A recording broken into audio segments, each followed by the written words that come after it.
They called him a fool when he dragged that rusted wreck home for $100. His neighbor, the polished CEO in her designer heels, laughed right in front of his kid. But while everyone saw trash, Caleb Rowan saw something they couldn't. Lines too perfect, curves too deliberate. That pile of corroded metal hiding in plain sight would soon shake an entire community, humble the woman who mocked him, and prove that sometimes the greatest treasures are the ones everyone else walks past.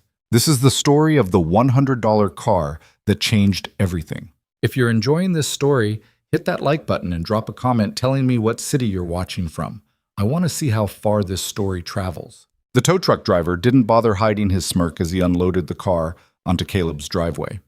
It wasn't really a car anymore, more like the skeleton of one, wrapped in rust and despair. The wheels barely turned. The hood was a patchwork of corrosion. Where paint should have been, there was only oxidized metal the color of dried blood.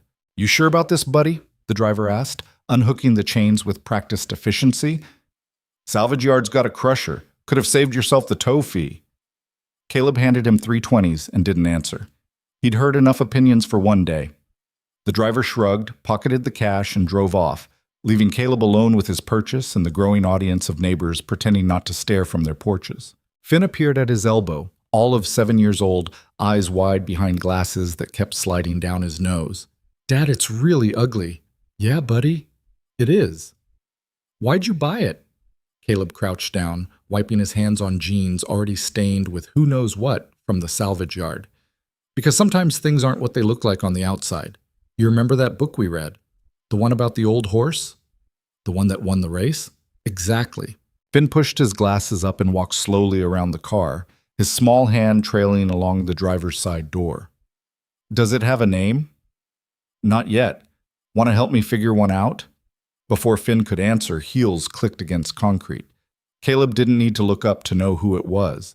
Avery Sloane had a particular way of walking, confident, purposeful, the kind of stride that announced her presence before she opened her mouth. "Caleb." Her voice carried that practiced professional warmth that didn't quite reach genuine. "That's quite a project you've got there." He stood, resisting the urge to wipe his hands on his jeans again. Avery was in full work mode, tailored navy blazer, cream blouse, pants that probably cost more than his monthly grocery budget. She'd been his neighbor for 2 years, ever since she'd bought the renovated Victorian 3 houses down. They'd exchanged pleasantries at neighborhood barbecues, nodded in passing, nothing more. "Just something to work on," Caleb said. She walked closer, her nose wrinkling slightly as she took in the full scope of the wreck. "You paid money for this?" $100. 100? She stopped herself, glanced at Finn, then back at Caleb with something that might have been pity. "Well, everyone needs a hobby, I suppose." "It's going to be really cool when we fix it," Finn piped up, his voice carrying that absolute certainty only children possess. Avery's smile tightened. "I'm sure it will be, sweetheart." She turned back to Caleb. "You know, the neighborhood association has regulations about inoperable vehicles being visible from the street. Just something to keep in mind." "It won't be here long," Caleb said, keeping his voice even. "I'll have it in the garage tonight." "Of course." She checked her watch. Expensive, minimal, probably Swiss. "I've got a call in 10. Good luck with your project." She walked away, heels clicking, already pulling out her phone. Caleb watched her go, jaw tight. It wasn't the first time someone had looked at him like he'd made a stupid decision. Probably wouldn't be the last. "I don't think she believes in us," Finn said quietly. "That's okay. We believe in us, right?" Finn nodded, but his shoulders had hunched slightly, the way they did when kids at school said things about not having a mom. Caleb felt that familiar surge of protective anger, the kind that made him want to prove everyone wrong just to wipe that look off his son's face. "Come on," he said, ruffling Finn's hair. "Let's get this thing into the garage before it becomes a neighborhood scandal." Getting the car into the garage was easier said than done. The wheels turned, but barely. The steering was locked. Caleb had to physically push while Finn steered from inside, even though the wheel didn't actually move. It took 20 minutes and left Caleb sweating through his shirt. But eventually, the car sat inside the garage, hidden from judgmental eyes. He hit the button to close the garage door and stood there for a moment, hands on his hips, catching his breath. The car looked worse under the fluorescent work lights, every flaw magnified, every imperfection highlighted. "Dad?" Yeah, buddy. What if Miss Sloan is right? What if it's just junk? Caleb pulled 2 bottles of water from the mini fridge he kept out here and handed one to Finn. You want the truth? Finn nodded. I don't know if it's junk or not, but here's what I do know. I've been working on cars since I was younger than you. And when I looked at this thing at the salvage yard, I saw something weird. What kind of weird? The body lines, the curves. They're too precise, too intentional. He ran his hand along the roofline, feeling the contours beneath the rust. Cars from junkyards, they're usually banged up, dented, warped. This one? The frame is straight. The proportions are right. Someone built this car carefully. So it's special. Maybe. Or maybe I'm seeing patterns that aren't there. Either way, we're going to find out. Finn grinned, and that was enough. That was always enough. After Finn went to bed that night, Caleb returned to the garage with a toolbox, a 6-pack of beer he wouldn't finish, and a portable speaker playing the classic rock station.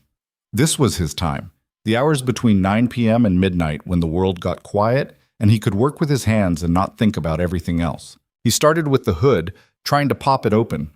The release was rusted solid. It took 10 minutes with penetrating oil and a pry bar before it finally gave with a screech that probably woke the neighbors. Caleb didn't care. The engine bay was a disaster, rust, grime, evidence of mice having made a home at some point. But as he cleaned away decades of neglect with degreaser and rags, something emerged that made him stop. The engine mounts were custom, not factory, not aftermarket either. These were hand-fabricated, welded with precision that spoke of someone who knew exactly what they were doing. The exhaust manifold had been modified, port-matched by someone with serious skills. And there, on the underside of the hood, barely visible beneath the corrosion, was a series of numbers and letters stamped into the metal. Caleb grabbed his phone and a wire brush, carefully cleaning the area until he could read it clearly. P-71/E003. He photographed it, then kept cleaning. The more he uncovered, the stranger it got. This wasn't a standard production car. The welds were too good. The modifications too integrated. Someone had built this car from the ground up with a specific purpose in mind. By midnight, he had made his way under the car, rolling beneath it on a creeper with a work light. The chassis was solid, remarkably so for something this old. And there, on the driver's side frame rail, he found it. A stamp. Small, deliberate, hammered into the metal. J. Mercer, 1974. Caleb's heart kicked up. J. Mercer. The name tugged at something in the back of his mind, a memory from years ago, from car magazines his father used to keep in the garage when Caleb was a kid. He rolled out from under the car and pulled up Google on his phone, fingers moving quickly despite the grease. J. Mercer Racing Engineer 1974. The results loaded and Caleb felt his pulse quicken. Jonas Mercer, designer and engineer for the Horizon Racing Team. Known for building experimental endurance racing prototypes in the early 1970s. Most of his designs had been destroyed or lost to history. There were rumors of a series of cars, the P-71 series, that had been built for a canceled endurance racing program. Only 3 had allegedly been completed before the program folded and the team dissolved. No one knew what had happened to the cars. Caleb looked at the rusted coupe sitting in his garage, then back at his phone. No way, he muttered. No possible way. But the stamp didn't lie. And neither did the craftsmanship. This wasn't some backyard project. This was something significant, something built by someone who knew what they were doing. He spent the next hour photographing everything. The engine bay, the chassis, the stamp, the custom parts. Then he did something he hadn't done in years. He logged into an old account on vintageracingforum.com, a site he used to frequent back when he had time for hobbies beyond survival. His username was still there. Caleb Rowan _restored. He created a new thread. Subject: Help IDing a mysterious 70s coupe. Jonas Mercer. Connection? He uploaded the photos and wrote, bought this for $100 at a salvage yard. Found custom racing modifications and a stamp. J. Mercer, 1974, on the chassis. Also found P-71/E003 under the hood. Body lines are too precise for a kit car or backyard build. Anyone know what this might be? He hit post, closed his laptop, and headed inside. It was nearly 1 a.m. He had to be up at 6 for work. Sleep didn't come easy. His mind kept turning over the possibilities, the what-ifs. By the time his alarm went off, he'd managed maybe 4 hours of fitful rest. Finn was already awake, sitting at the kitchen table with a bowl of cereal still in his pajamas. "Did you work on the car?" he asked through a mouthful of Cheerios. "A little. Found some interesting stuff." "Like what?" "Like evidence that someone very good at building cars made ours." Finn's eyes lit up. "So it is special?" "Maybe. We'll see." Caleb made coffee, got Finn ready for school, and dropped him off before heading to his job at Morrison Hardware. It was mindless work, stocking shelves, helping customers find the right screws and paint, but it paid the bills and let him pick Finn up from school at 3. His phone buzzed in his pocket around 10 a.m. He was helping an elderly woman find weather stripping when he felt it. Then it buzzed again, and again. During his break, he checked. 47 new notifications from the Vintage Racing Forum. His thread had exploded. The first comment was from a user named Vintage Pete. "Holy shit. If that's real, you might have just found one of the lost P71s. Do not restore it yet. Get it authenticated first." Another from Racing Historian.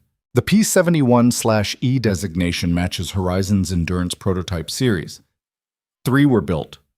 2 were supposedly destroyed in testing. The third disappeared. If this is 003, you're holding a piece of racing history. And then, 3 comments down, one that made Caleb's coffee go cold. This is either the find of the decade or an elaborate fake. Those prototypes were worth serious money even back then. If authentic, in current market, we're talking 7 figures. Easy. 7 figures. Caleb read it again. 7 figures. His hands were shaking slightly as he scrolled through the rest of the comments.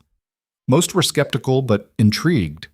A few called it a hoax, but several users who seemed to actually know what they were talking about were urging him to contact specific collectors, specific museums, specific authenticators.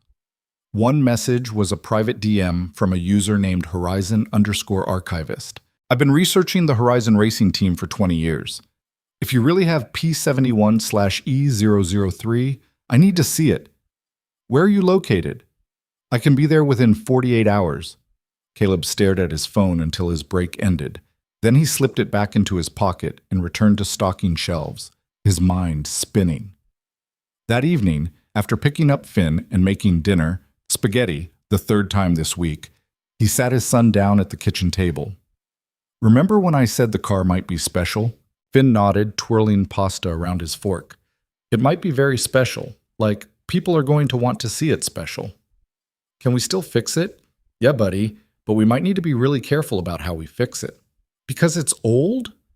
"Because it might be important, like museum important." Finn's fork paused halfway to his mouth.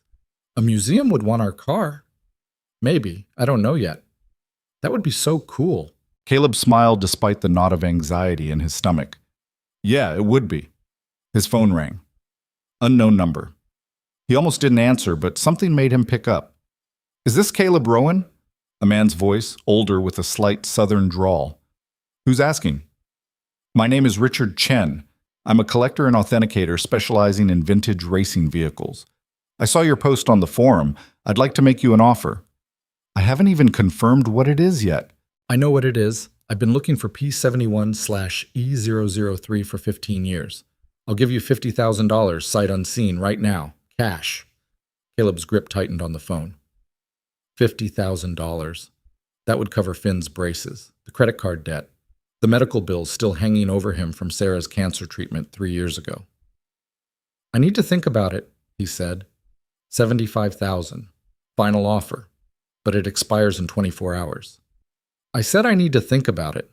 A pause, then, "You don't understand what you have. That car is dangerous to own if you can't protect it."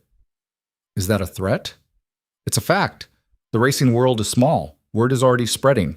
You've got collectors, museums, and less scrupulous individuals who will all want that car. Some won't be as polite as I am." "Thanks for the warning." Caleb hung up. Finn was staring at him. "Who was that?" "Someone who wants to buy the car." "Are you going to sell it?" Caleb looked at his son, at those wide eyes behind crooked glasses, at the hope written clearly across his face. "No," he said, "not yet. Not until we know what we really have." The next morning, Caleb called in sick to work. He didn't feel good about lying, but he needed time. He needed to understand what was happening before this spiraled completely out of his control. He spent the morning in the garage documenting everything with his phone camera, every angle, every detail, every stamp and modification. Then he called his oldest friend. Marcus Webb answered on the second ring. "Caleb, my man, it's been a minute. I need your eyes on something. This about that car you posted? I saw that thread. Half the forum thinks you're full of shit. Can you come over?" "When?" "Now." Marcus showed up 40 minutes later in his work van, Webb's automotive restoration emblazoned on the side. He was a decade older than Caleb, with graying temples and hands perpetually stained with grease. They'd worked together at a custom shop years ago, back before Finn was born, before Sarah got sick, before life got complicated. Caleb opened the garage door. Marcus walked in, took one look at the car, and whistled low. "Jesus Christ, Caleb. You see it? The body lines." "Yeah, I see it." Marcus circled the car slowly, his practiced eye catching details Caleb had missed. "This is hand-shaped. Look at the fender curves. That's not stamped metal. Someone beat this into shape." "Hand-shaped means what?" "Means this was a custom build, probably a race car. You don't hand-shape body panels for a street car. It's too expensive, too time-consuming." He crouched by the front wheel. "These mounting points have been reinforced. This thing was built to take serious cornering forces." "What do you think it's worth?" Marcus stood, wiping his hands on his work pants. "Honestly, if it's what I think it is, more than your house. Maybe more than your house and my house combined. That's what I'm afraid of." "You get any weird calls yet?" "One. Collector offered 75 grand sight unseen. Don't take it. Wasn't planning to." Marcus pulled out his own phone, snapping photos. "You mind if I send these to a guy I know? He works with the Automotive History Museum up north, specializes in authentication." "What's his name?" "Tom Richter." "Good guy. Honest. If anyone can tell you what you really have, it's him." Caleb nodded. "Do it." While Marcus made calls, Caleb went back to the forum. The thread had grown to over 200 replies. Most were spectators, rubbernecking at the possibility of a major find. But several comments stood out. From Classic Racing Doc, "I've authenticated several Horizon Racing pieces over the years. The P71 series was Jonas Mercer's masterwork. He disappeared from racing shortly after the program collapsed. Rumor was he had a breakdown after one of the test drivers died during a trial run. The remaining cars were supposed to be destroyed per the team owner's orders. If one survived, it would be the only complete P71 in existence." From Metal Memories, "My grandfather worked for Horizon as a fabricator.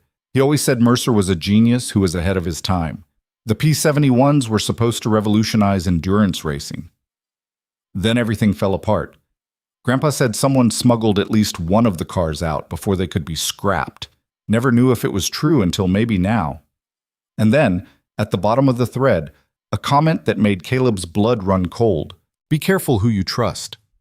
The racing world has a long memory and short ethics. People have killed for less." The username was anonymous_1974. Caleb screenshotted it. Marcus came back into the garage, phone still pressed to his ear. "Yeah, Tom, he's right here." He held out the phone. "He wants to talk to you." Caleb took it. "Hello? Mr. Rowan?" The voice was crisp, professional. "Tom Richter. Marcus showed me your photos. I need to see that car in person." "When?" "I'm 3 hours away. I can be there by 6 tonight if that works." Caleb glanced at his watch. It was just past 2. "Yeah, that works. Don't let anyone else see it. Don't clean it any further. Don't touch anything. What you have is evidence, and we need it preserved." "Evidence of what?" "Of a car that's been missing for 50 years. Tom Richter arrived at exactly 6:07 p.m. in a silver SUV loaded with equipment. He was younger than Caleb expected, maybe 45, fit, with the kind of focused energy that came from genuine passion for his work. He didn't waste time with pleasantries. "Show me." Caleb led him to the garage. Tom walked in, set down his equipment case, and stood absolutely still for a long moment, just staring. My God, he said quietly. It's real. You're sure? I won't be completely sure until I run tests, but he moved closer, pulling out a small flashlight and examining the chassis. The fabrication techniques match Mercer's documented work. The proportions are correct. And this stamp, he illuminated the J. Mercer marking. This is his signature style. He stamped every major piece he built. Tom spent the next 3 hours documenting everything. He took paint samples, metal scrapings, detailed photographs with specialized equipment. He measured tolerances, checked welds, examined every custom part. Caleb and Marcus watched from the doorway, not wanting to interfere. Finally, Tom stood, peeling off latex gloves. This is P71/E003. I'd bet my reputation on it. What does that mean? Caleb asked. It means you own one of the most significant pieces of American racing history. It means collectors around the world are going to want this car. Museums will want it. And unfortunately, it means you're about to have problems you didn't ask for. What kind of problems? Tom met his eyes. The kind where you need insurance, security, legal protection. This car is worth millions, Caleb. Potentially as much as $5 million in the right auction. The number hit like a physical blow. $5 million for a $100 salvage yard find. Marcus let out a low whistle. Holy shit. I can't protect that, Caleb said. I don't have security. I know people who can help, Tom interrupted. But first we need to get this documented officially. I need to write a full authentication report, and you need to decide what you want to do.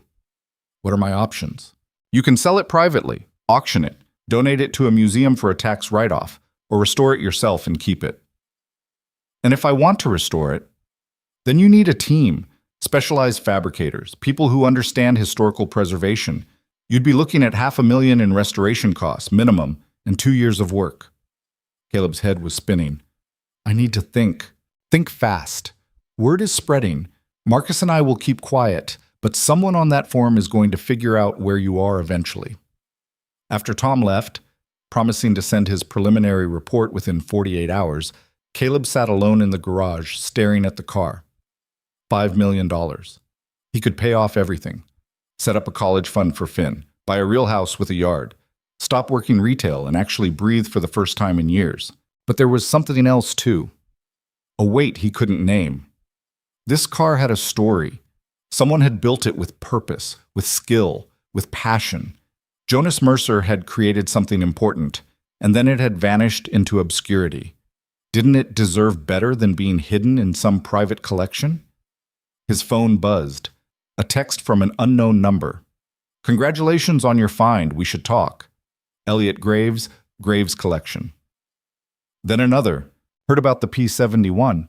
Interested in discussing acquisition. Name your price. Pinnacle Automotive Museum.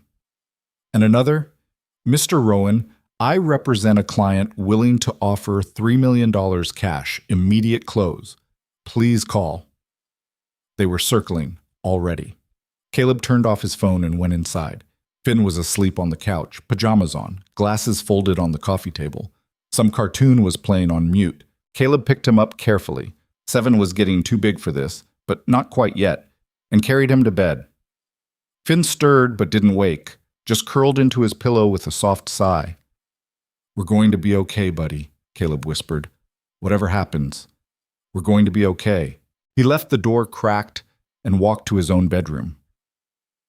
On the nightstand was a photo from 6 years ago. Sarah, healthy and smiling, holding infant Finn in the hospital.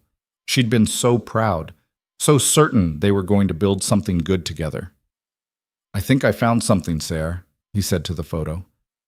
I don't know what to do with it yet, but I think maybe this is our chance. The next morning, Caleb woke to find his phone had 37 missed calls and over 100 new messages. The forum thread had been picked up by a vintage car blog, then a racing news site. Now it was spreading across social media. Someone had identified him. His name was out there. His address wasn't, not yet, but it was only a matter of time. He called Marcus in a panic. I know, Marcus said before Caleb could speak. I saw. Listen, Tom's guy can get you security, legitimate security, but you need to move fast. I don't have money for security. Tom says the museum he works with will front it as part of a potential acquisition discussion. They're interested in buying. Everyone's interested in buying. Yeah, but these guys are legitimate. They'd restore it, display it publicly, give Mercer credit. Isn't that what you wanted? Caleb didn't remember saying that out loud, but Marcus was right. That was exactly what he wanted. Set up a meeting, Caleb said. The security arrived that afternoon, two guys in a nondescript sedan who parked on the street and didn't introduce themselves. Just nodded at Caleb and took up positions where they could watch the house and garage. By evening, news vans had appeared at the end of the block. Caleb closed the blinds and tried to explain to Finn why they couldn't go outside. Is it because of this car? Finn asked. Yeah, buddy. Are people mad at us? No, they want something we have. The car? The car. Finn was quiet for a moment, processing. If the car is making problems, maybe we should sell it. Caleb crouched down to his son's eye level. Is that what you want? I don't want people to be mean to you. Hey, Caleb put his hands on Finn's shoulders. People have been mean before. We handled it. We'll handle this too. But I'm not selling that car unless you and I both agree it's the right thing to do. Deal? Finn nodded, but his eyes were worried.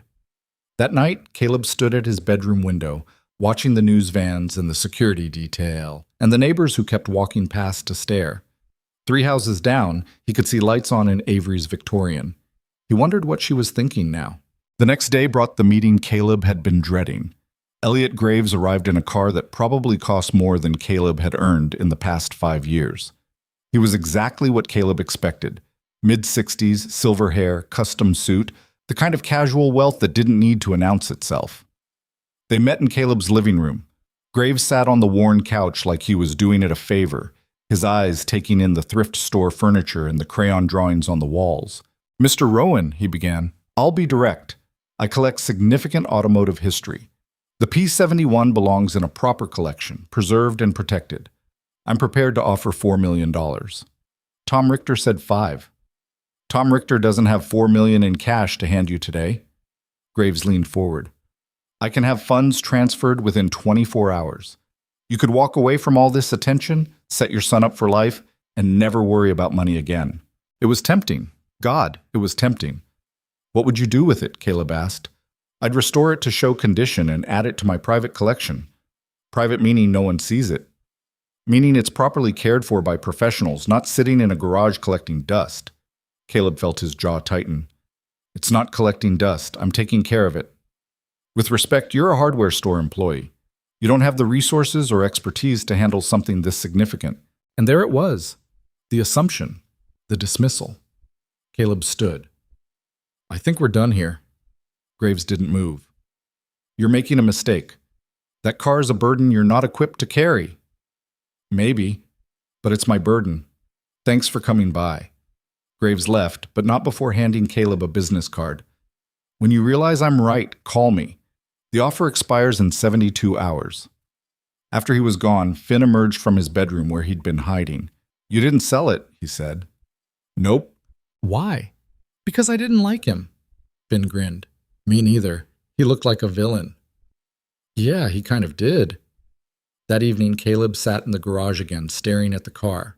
His phone buzzed constantly. Offers, threats disguised as warnings, collectors trying to negotiate. He ignored all of it. He was in over his head. He knew that. But something about this car, about this moment, felt like more than just money. It felt like proof that he could still recognize value when everyone else saw trash. That his instincts were worth something. That maybe, just maybe, he wasn't the fool everyone seemed to think he was. The garage door was opened slightly, letting in the evening air. He heard footsteps approaching and tensed, ready to tell another collector to leave. But it wasn't a collector. It was Avery.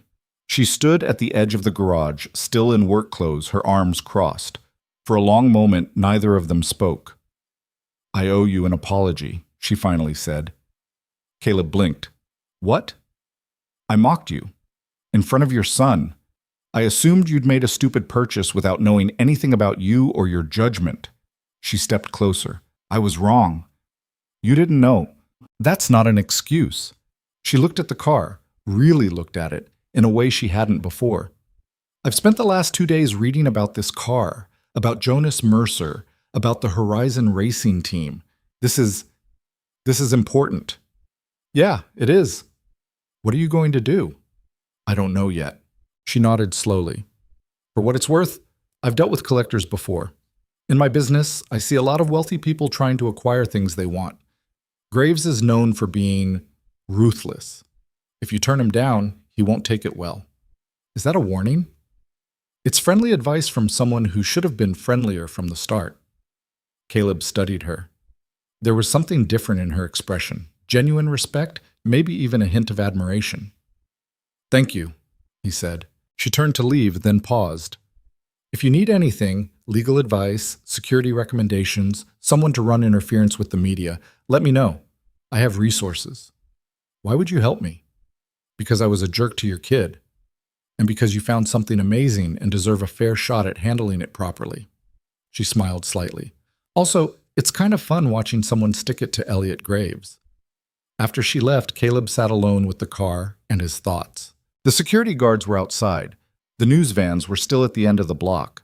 The phone kept buzzing with messages he wouldn't read. But for the first time since this started, Caleb felt like maybe, just maybe, he wasn't completely alone in this. He reached out and touched the car's door handle, feeling the cold metal beneath his fingers. All right, he said quietly. Let's see where this goes. The morning after Avery's unexpected apology, Caleb woke to find frost on the windows and his phone dead from the constant barrage of notifications. He'd finally turned it off around 2 a.m., unable to handle another message from someone who wanted to tell him what to do with his own property. Finn was already awake, sitting at the kitchen table with his cereal, scrolling through something on the tablet they used for homework. Dad, you're famous. What? Finn turned the screen around. It was a YouTube video titled Hidden Racing Legend Found in Salvage Yard. Must see. $100 to $5 million. The thumbnail was a photo someone had taken of Caleb's garage from the street, zoomed in on the partially visible car. Where did you find this? It was in my recommended videos. There's like 10 of them now. Caleb took the tablet and scrolled. Finn was right. Multiple channels had picked up the story, each with their own speculation, dramatic narration, and thumbnail design screaming for clicks. Some had accurate information. Others were completely making things up. One claimed the car had belonged to a dead race car driver and was cursed. Another insisted it was worth $10 million and Caleb was being lowballed. A third suggested the whole thing was an elaborate hoax for internet attention. This is insane, Caleb muttered. Jason at school said his dad thinks you should sell it and buy a new house. Jason's dad doesn't know what he's talking about. That's what I said. Caleb handed back the tablet. You defending me at school? Always. That word hit harder than it should have. Finn had been defending him for years, against the kids who made fun of their old car, their small apartment, the fact that Finn's clothes came from Target, while theirs came from somewhere with a name Caleb couldn't pronounce. Now his 7-year-old was defending his decisions about $1 million car. You shouldn't have to do that, buddy. Finn shrugged, shoving another spoonful of cereal into his mouth. I don't mind. You make good choices. Not everyone thinks so. Ms. Sloan does now. Caleb couldn't argue with that. He dropped Finn at school, ignoring the stares from other parents who'd clearly seen the news, and headed home to find Marcus's van already in the driveway. Marcus was leaning against it, drinking coffee from a travel mug, watching the security guards watch the house. This is wild, man, Marcus said as Caleb approached. You got armed guards now? They're not armed, I think. You should check. They went into the garage together.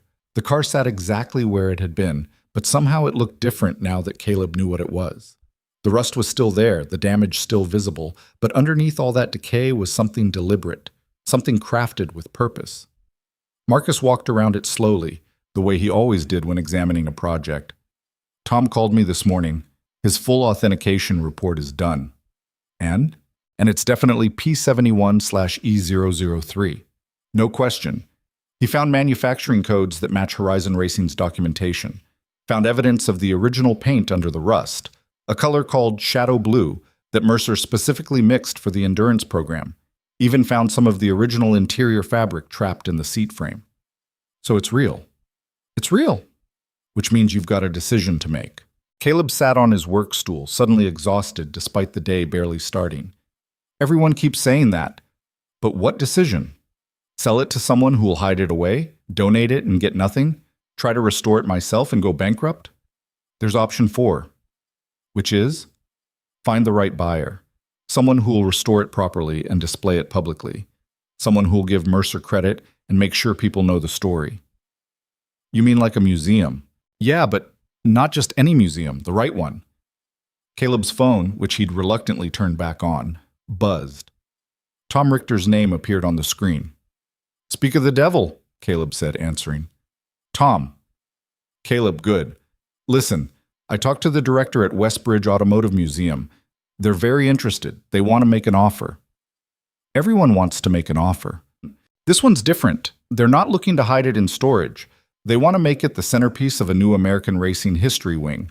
Full restoration, public display, educational programming built around it. And they want to credit Jonas Mercer properly, maybe even track down his family if any are still alive. That caught Caleb's attention. They'd credit him? It would be the focal point of the display. His story, his engineering, his legacy. This car would finally get the recognition it deserved. What's the offer? They're prepared to go to $4.5 million, plus they'd name you as the discoverer in all the exhibition materials. Your son too, if you want. Caleb looked at the car. $4.5 million. Finn's entire future secured, his own future secured. Sarah's medical debts finally paid off 3 years after her death. Can I think about it? Of course, but Caleb, this is a good offer from good people. I've worked with Westbridge for years. They'll do right by this car. After he hung up, Marcus was watching him. You gonna take it? Marcus asked. I don't know. Maybe. Probably. But I keep thinking about Jonas Mercer, about how he built this thing and then it just disappeared, about how no one remembers his work. If I sell it, even to a museum, I lose control of the story. You'd still be part of it. As a footnote, the guy who found it, not the guy who saved it. Marcus set down his coffee. You want to restore it yourself. I don't have $500,000. No, but you've got something better. You've got the car. And people want access to it. You could leverage that. How? Sponsorships, partnerships. Find a restoration shop that wants the publicity. Find parts suppliers who want their name attached to the project. Document the whole thing. Build a following. Make it a story people invest in. Then when it's done, you decide what happens to it. It was ambitious. Probably too ambitious. Caleb had never managed a project bigger than replacing an engine in his driveway. This would be coordinating multiple people, handling contracts, managing expectations, all while working full-time and raising a kid alone. But the idea had teeth. It felt right in a way the other options didn't. That would take years, Caleb said. Yeah, probably 2 minimum. I'd need help. I'm in. And I know people who'd kill for a chance to work on something like this. Before Caleb could respond, his phone rang again. Unknown number. He almost didn't answer, but something made him pick up. Mr. Rowan? A woman's voice, older, refined. My name is Helen Mercer. I'm Jonas Mercer's daughter. Caleb nearly dropped the phone. Marcus's eyes went wide. I'm sorry, what? My father built that car you found. I've been following the news coverage. I needed to speak with you directly. Yeah, of course. I'm listening. My father died 12 years ago, Alzheimer's. By the end, he barely remembered his own name, let alone the cars he'd built. But before he got really bad, he used to talk about the P-71s, about how they were his best work, and how it killed him that they'd been destroyed. Caleb's throat tightened. They weren't all destroyed. I know that now, but he died thinking they were, thinking his legacy had been erased. Her voice wavered slightly. Mr. Rowan, I don't care what you do with that car. Sell it, restore it, donate it. But please, whatever you do, make sure people know my father built it. Make sure his name is attached to it. That's all I want. I will. I promise. Thank you. A pause. May I ask how you found it? Salvage yard. I was looking for a project car, saw it sitting in the back lot covered in rust. Something about it just looked wrong, too precise, too intentional. So I took a chance. My father would have liked that. He always said the best engineers could see potential where others saw scrap. They talked for another 10 minutes. Helen told him about her father, about his brilliance, his obsession with perfection, his devastating disappointment when the Horizon program collapsed. She told him about the test driver who died, about how Jonas had blamed himself even though it wasn't his fault, about how he'd never really recovered. When they finally hung up, Caleb sat in silence. Marcus waited. "I can't sell it," Caleb finally said. "I figured. I have to restore it properly. And I have to make sure people know who Jonas Mercer was. So we're doing this?" "We're doing this." Marcus grinned. "All right then. Let's build something worth remembering." The next week moved fast. Too fast. Caleb called Tom Richter and declined Westbridge's offer, which went about as well as expected. Tom was understanding but warned him that turning down $4.5 million was the kind of decision that could haunt him. Caleb knew. He still did it. Then came the hard part, figuring out how to actually make this work. Marcus brought in contacts from the restoration world. They sat around Caleb's kitchen table with notebooks and laptops, sketching out a plan that seemed increasingly impossible the more they talked. There was Ray Chen, a fabricator in his 60s who'd worked on vintage race cars for 40 years. He took one look at the photos and said he was in. No payment necessary until the car was done. There was Lisa Park, a paint specialist who'd restored museum pieces and knew the chemical composition of every automotive paint manufactured before 1980. She wanted access to document the original Shadow Blue for a research paper she was writing.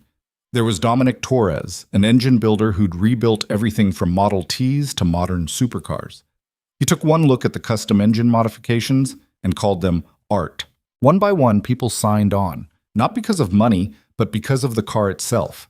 Because working on a lost Jonas Mercer prototype was the kind of opportunity that came once in a career, if ever. But they still needed funding, parts, tools, shop space, insurance. Even with people working at cost or for deferred payment, they were looking at $200,000 minimum. Caleb had about $3,000 in savings. That's when Marcus suggested something that made Caleb's stomach turn. "We crowdfund it." "Absolutely not.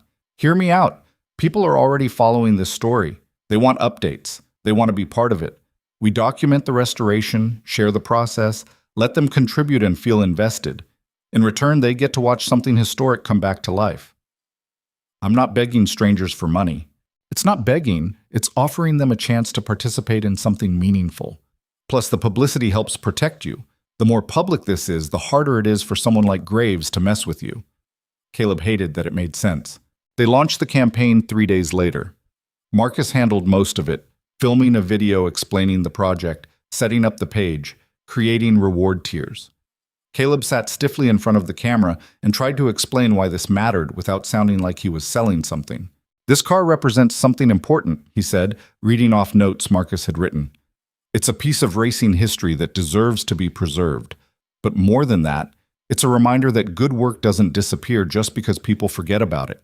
Jonas Mercer built something incredible, and I want to make sure people remember that." It felt awkward and rehearsed, but Marcus insisted it was perfect. They set the goal at $150,000, figuring they'd supplement with deferred payments and scrounging. The campaign went live on a Tuesday morning. By Tuesday afternoon, they'd raised $30,000. By Wednesday, $60,000. By Friday, they'd hit the full goal and kept climbing. People weren't just donating money. They were sending messages, sharing stories, posting their own photos of project cars and forgotten treasures they'd found. The comments section became a community of people who understood what it meant to see value in something everyone else had written off. One comment stuck with Caleb. "My dad was a mechanic who always said the best finds were the ones nobody else wanted. He died last year. This project makes me feel like his philosophy lives on. Thank you for doing this." Another. "I'm a single mom with 3 kids. I can't afford much, but I'm sending $20 because I want my daughters to see that determination matters more than money." By the end of the first week, they'd raised $220,000. Caleb sat at his kitchen table, staring at the number on the screen, unable to process it. 200,000 people didn't give us this," Marcus said, looking over his shoulder. 200,000 people believe in this. That's the difference." The phone rang. Caleb was almost afraid to answer it. It was Elliot Graves. "You made a mistake," Graves said without preamble. "Good to hear from you, too." "I'm serious, Rowan. You're in over your head. This crowdfunding stunt is embarrassing. Take my offer before you humiliate yourself. Your offer expired. I'm extending it. 3.5 million. Right now. Before this circus gets worse. Not interested. You're going to fail. You don't have the expertise, the connections, or the discipline to pull this off. And when you do fail, that car is going to end up in a scrap heap where it belongs. Caleb felt his temper spike. Is there a point to this call? The point is that I'm giving you one last chance to be smart. Walk away with enough money to change your life. Or keep playing restorer and end up with nothing. Thanks for the advice. He hung up. Marcus raised his eyebrows. Graves? Yeah. He's scared. Of what? Of you actually pulling this off. Because if you do, it proves that regular people can accomplish something meaningful without needing his money or approval. Guys like Graves hate that. That night, Caleb couldn't sleep. He kept thinking about what Graves had said, about being in over his head, about failing. He wasn't wrong. Caleb had never done anything like this. He'd restored cars, sure, but never something this significant. Never something where the whole world was watching. What if he screwed it up? What if he damaged the car beyond repair? What if he let down all those people who donated their money and their faith? He got up and walked to the garage. The security guards were still out front. They'd be there for another week until the media attention died down. Caleb slipped past them and stood in the darkness, looking at the shadowy outline of the car. Don't make me regret this, he said quietly. The car predictably didn't answer. But standing there in the silence, Caleb felt something settle in his chest. This was the right choice. Hard, maybe impossible, but right. He'd figure it out. He had to. The next morning, Avery knocked on his door holding 2 cups of coffee. Peace offering, she said, and also, I want to help. Caleb took the coffee. Help how? I run a tech company. I know about project management, about coordinating teams, about handling logistics. You're about to manage a complex restoration with multiple contractors, public scrutiny, and financial pressure. That's basically my job description, minus the cars. I can't afford to hire you. I'm not asking for payment. I'm offering to volunteer. Think of it as community service for being a judgmental ass when you first bought the car. Despite everything, Caleb smiled. You don't owe me this. Maybe not, but I want to be part of it anyway.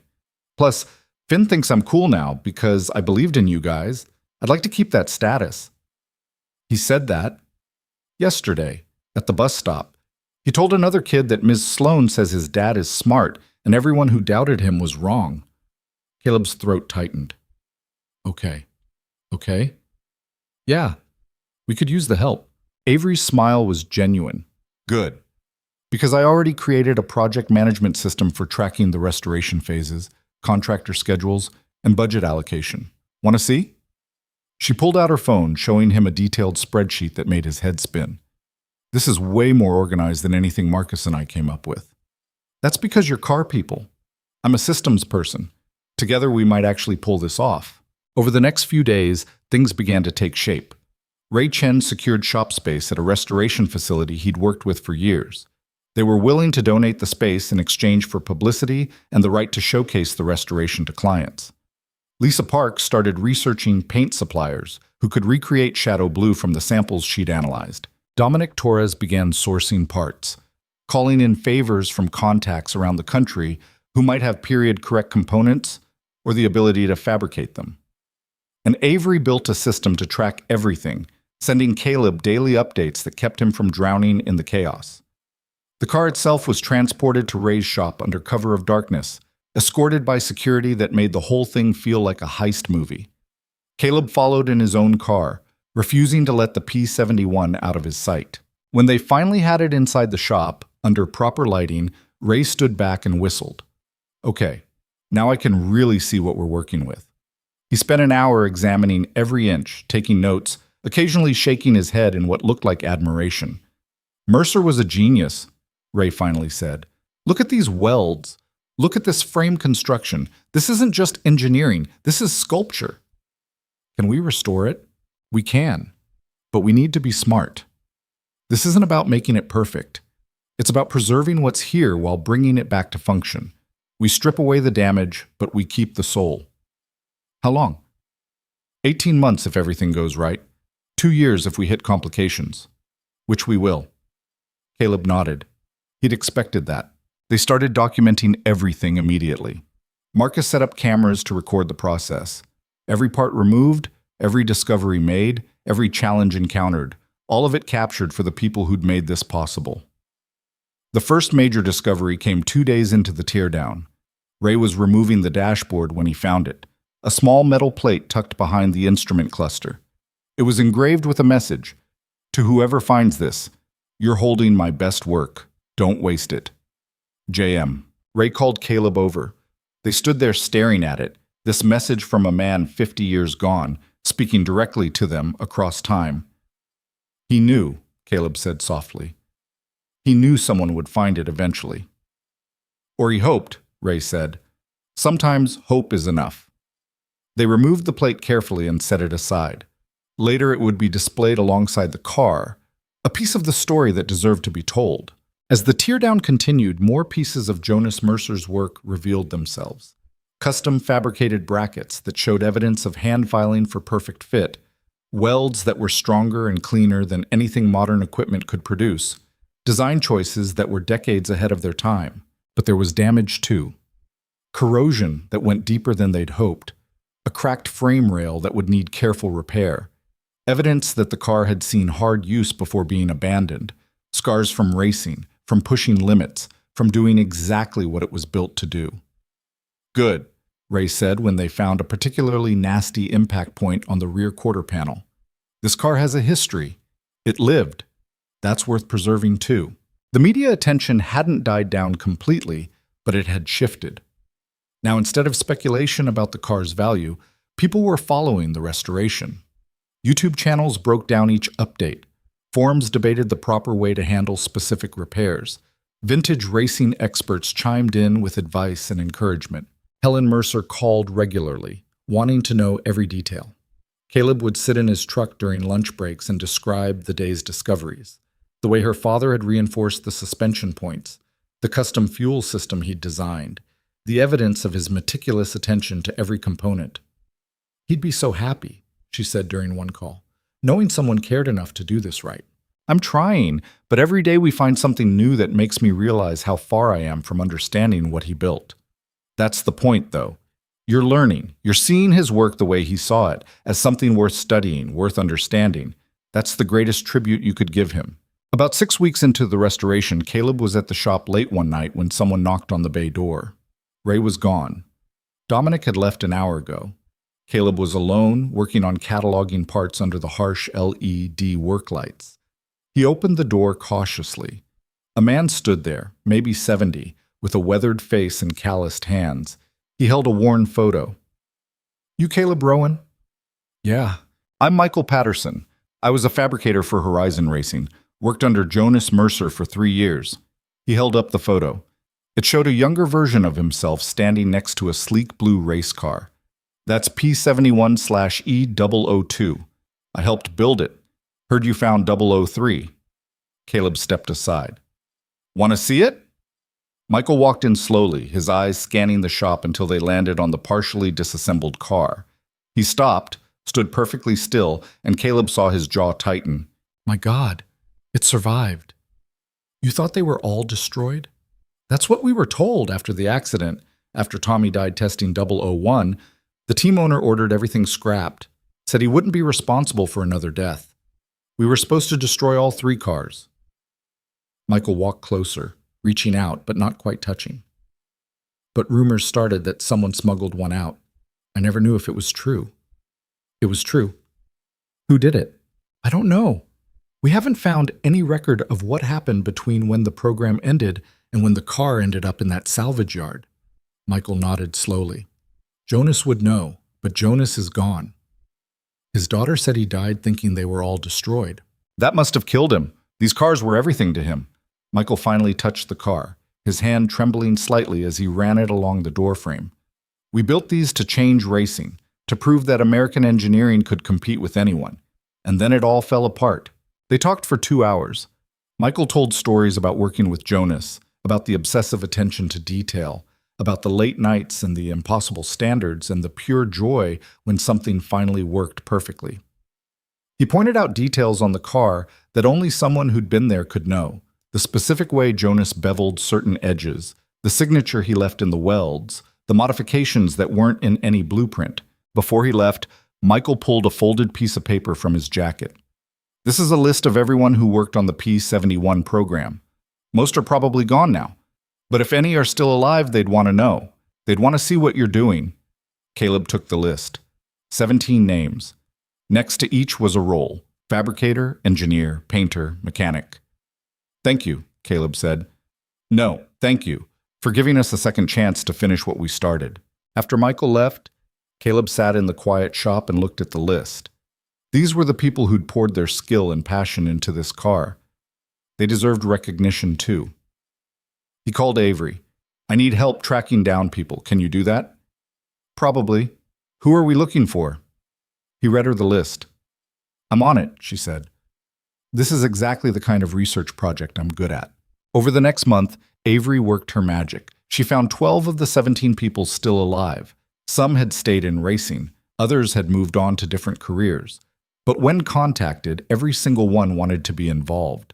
They shared photos, technical documents, stories. One man sent original blueprints he'd kept in his garage for 5 decades.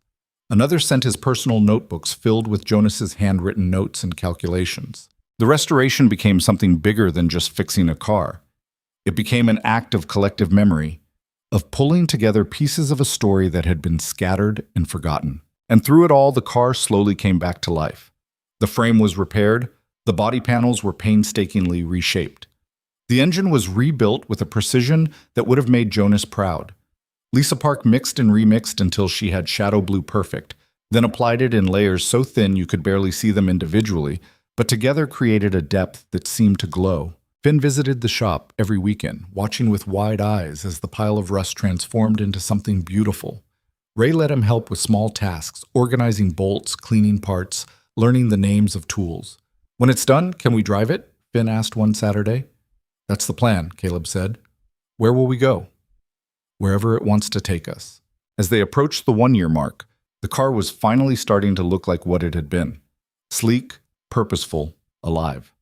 The media attention had settled into a dedicated following of people who checked for updates religiously, who debated restoration choices in forums, who felt genuine investment in the outcome.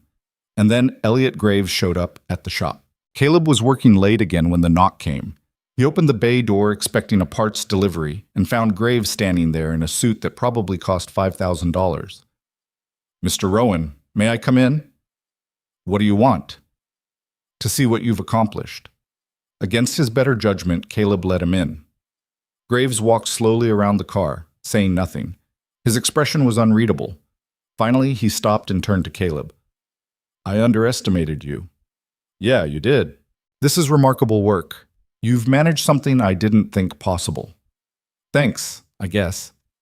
I want to revise my offer." "Not interested." $6 million, and I'll fund a complete Jonas Mercer exhibition at a museum of your choosing. His name on everything. Full credit to your team. You'd be part of the story." It was a good offer. Maybe the best offer. Caleb could walk away with financial security and the knowledge that the car would be cared for properly. But he'd also be walking away from something he'd started. From a promise he'd made to Helen Mercer, to Michael Patterson, to all those people who donated their money and faith. "No," Caleb said. Graves's expression hardened. "You're making this about ego. I'm making it about finishing what I started. And when it's finished, what then? You keep it in your garage? Drive it to the grocery store?" "I don't know yet, but it's my choice to make." Graves was quiet for a long moment. Then he reached into his jacket and pulled out a business card. "When you figure it out, call me. The offer stands." He left without another word. Caleb stood alone in the shop, staring at the car that had somehow become the center of his entire life. The smart move was probably taking Graves's money. The safe move. The sensible move. But Caleb was done making smart moves just because other people thought he should. He was going to finish this car, and then he was going to figure out what came next. On his terms, nobody else's. The word spread faster than Caleb expected. Within days of Graves's visit, The neighborhood knew something was happening. Not just his street, but the whole community seemed to be buzzing with speculation about the car, about the money Caleb had turned down, about what kind of person walks away from $6 million. Avery stopped by on a Thursday evening, letting herself into the garage where Caleb was helping Ray align the restored front suspension. She had that look on her face, the one that meant she'd heard something he wasn't going to like. "People are talking," she said without preamble.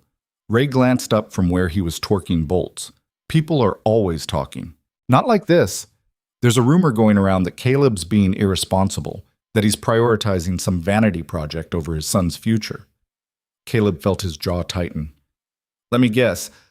Someone who lives 3 houses down and drives a car worth more than most people's houses?" "Actually, no. This is coming from the school. Apparently some parents are concerned that Finn's father is making poor financial decisions. They don't know anything about my finances. They know you turned down millions of dollars. That's enough for them to have opinions." Ray straightened, wiping his hands on a rag. "People always got opinions about other people's money, especially when it ain't theirs." "I'm just giving you a heads up," Avery said. "Finn might hear things at school." "He already has. He told me last week that some kid said I was stupid for not selling." "What'd he say back?" "That his dad knows what he's doing." Caleb set down his wrench. "Even though I'm not sure that's true anymore." "You're doing fine," Ray said. "Better than fine. This car's coming together exactly like it should." But that wasn't what kept Caleb up at night. The car was fine. The restoration was progressing. What worried him was everything else: the mounting pressure, the constant scrutiny, the growing sense that he'd backed himself into a corner with no clear way out. The bills were piling up despite the crowdfunding. They'd burned through most of the money on parts and materials. The deferred payments would come due eventually. And every day that passed was another day he had to figure out what to actually do with the car once it was finished. He couldn't keep it. That much was becoming clear. The insurance alone would bankrupt him. And keeping a multi-million-dollar car in his garage while working retail made about as much sense as wearing a tuxedo to change oil. But selling to someone like Graves meant letting it disappear into a private collection, which defeated the entire purpose of what they were doing. The museum option was still there. Westbridge had reached out again, upping their offer to $5 million now that the restoration was nearly complete. But something about that felt wrong, too, like he'd done all this work just to hand it off to someone else to take credit for. He was stuck, and he knew it. That Saturday, Finn asked the question Caleb had been dreading. They were at the shop together, Finn sitting on a stool watching Dominic work on the rebuilt engine. The kid had developed a fascination with the mechanical side of things, asking questions that sometimes stumped even the professionals. "Dad, when the car's done, where's it going to go?" Caleb was cleaning parts in a solvent bath. He kept his hands moving, buying time. "I don't know yet, buddy. But you have to know soon, right? Ray said we're maybe 3 months from finishing." Ray's optimistic. "You're avoiding the question." Caleb looked at his 7-year-old son, who was getting too smart for his own good. "Yeah, I am." "Why?" "Because I don't have a good answer." Finn pushed his glasses up. "Ms. Sloan says sometimes the best thing to do is make a list of all the options and then pick the one that makes you feel the least sick to your stomach." "She said that?" "Last week, when I told her you seemed stressed." Caleb felt a surge of gratitude toward Avery for looking out for Finn, mixed with embarrassment that his stress was that obvious to a 7-year-old. "That's actually pretty good advice," Dominic said from where he was working. "What are your options?" Caleb dried his hands. "Sell it to a private collector for stupid money, sell it to a museum for slightly less stupid money, or keep it and go broke trying to maintain it." "Those all sound bad," Finn said. "Yeah, they do. So maybe you need a fourth option." "Like what?" Finn shrugged. "I don't know. But you're smart. You'll figure it out." That simple faith hit Caleb harder than any criticism could have. Finn believed in him completely, without reservation. The weight of that belief was crushing and motivating in equal measure. That night, Caleb sat at his kitchen table with a legal pad and actually made the list Avery had suggested. He wrote down every option, every possibility, everything he could think of. Then he sat back and looked at it. Every option ended with him giving up the car. Every option meant someone else deciding what happened to Jonas Mercer's legacy. Every option felt like failure. He was still staring at the pad when his phone rang. Unknown number again. He almost didn't answer, but he was tired and frustrated and figured, why not? Caleb Rowan? A voice he didn't recognize, professional and measured. Yeah. My name is Victoria Chen. I'm the director of the National Automotive Heritage Foundation. I've been following your restoration project with great interest.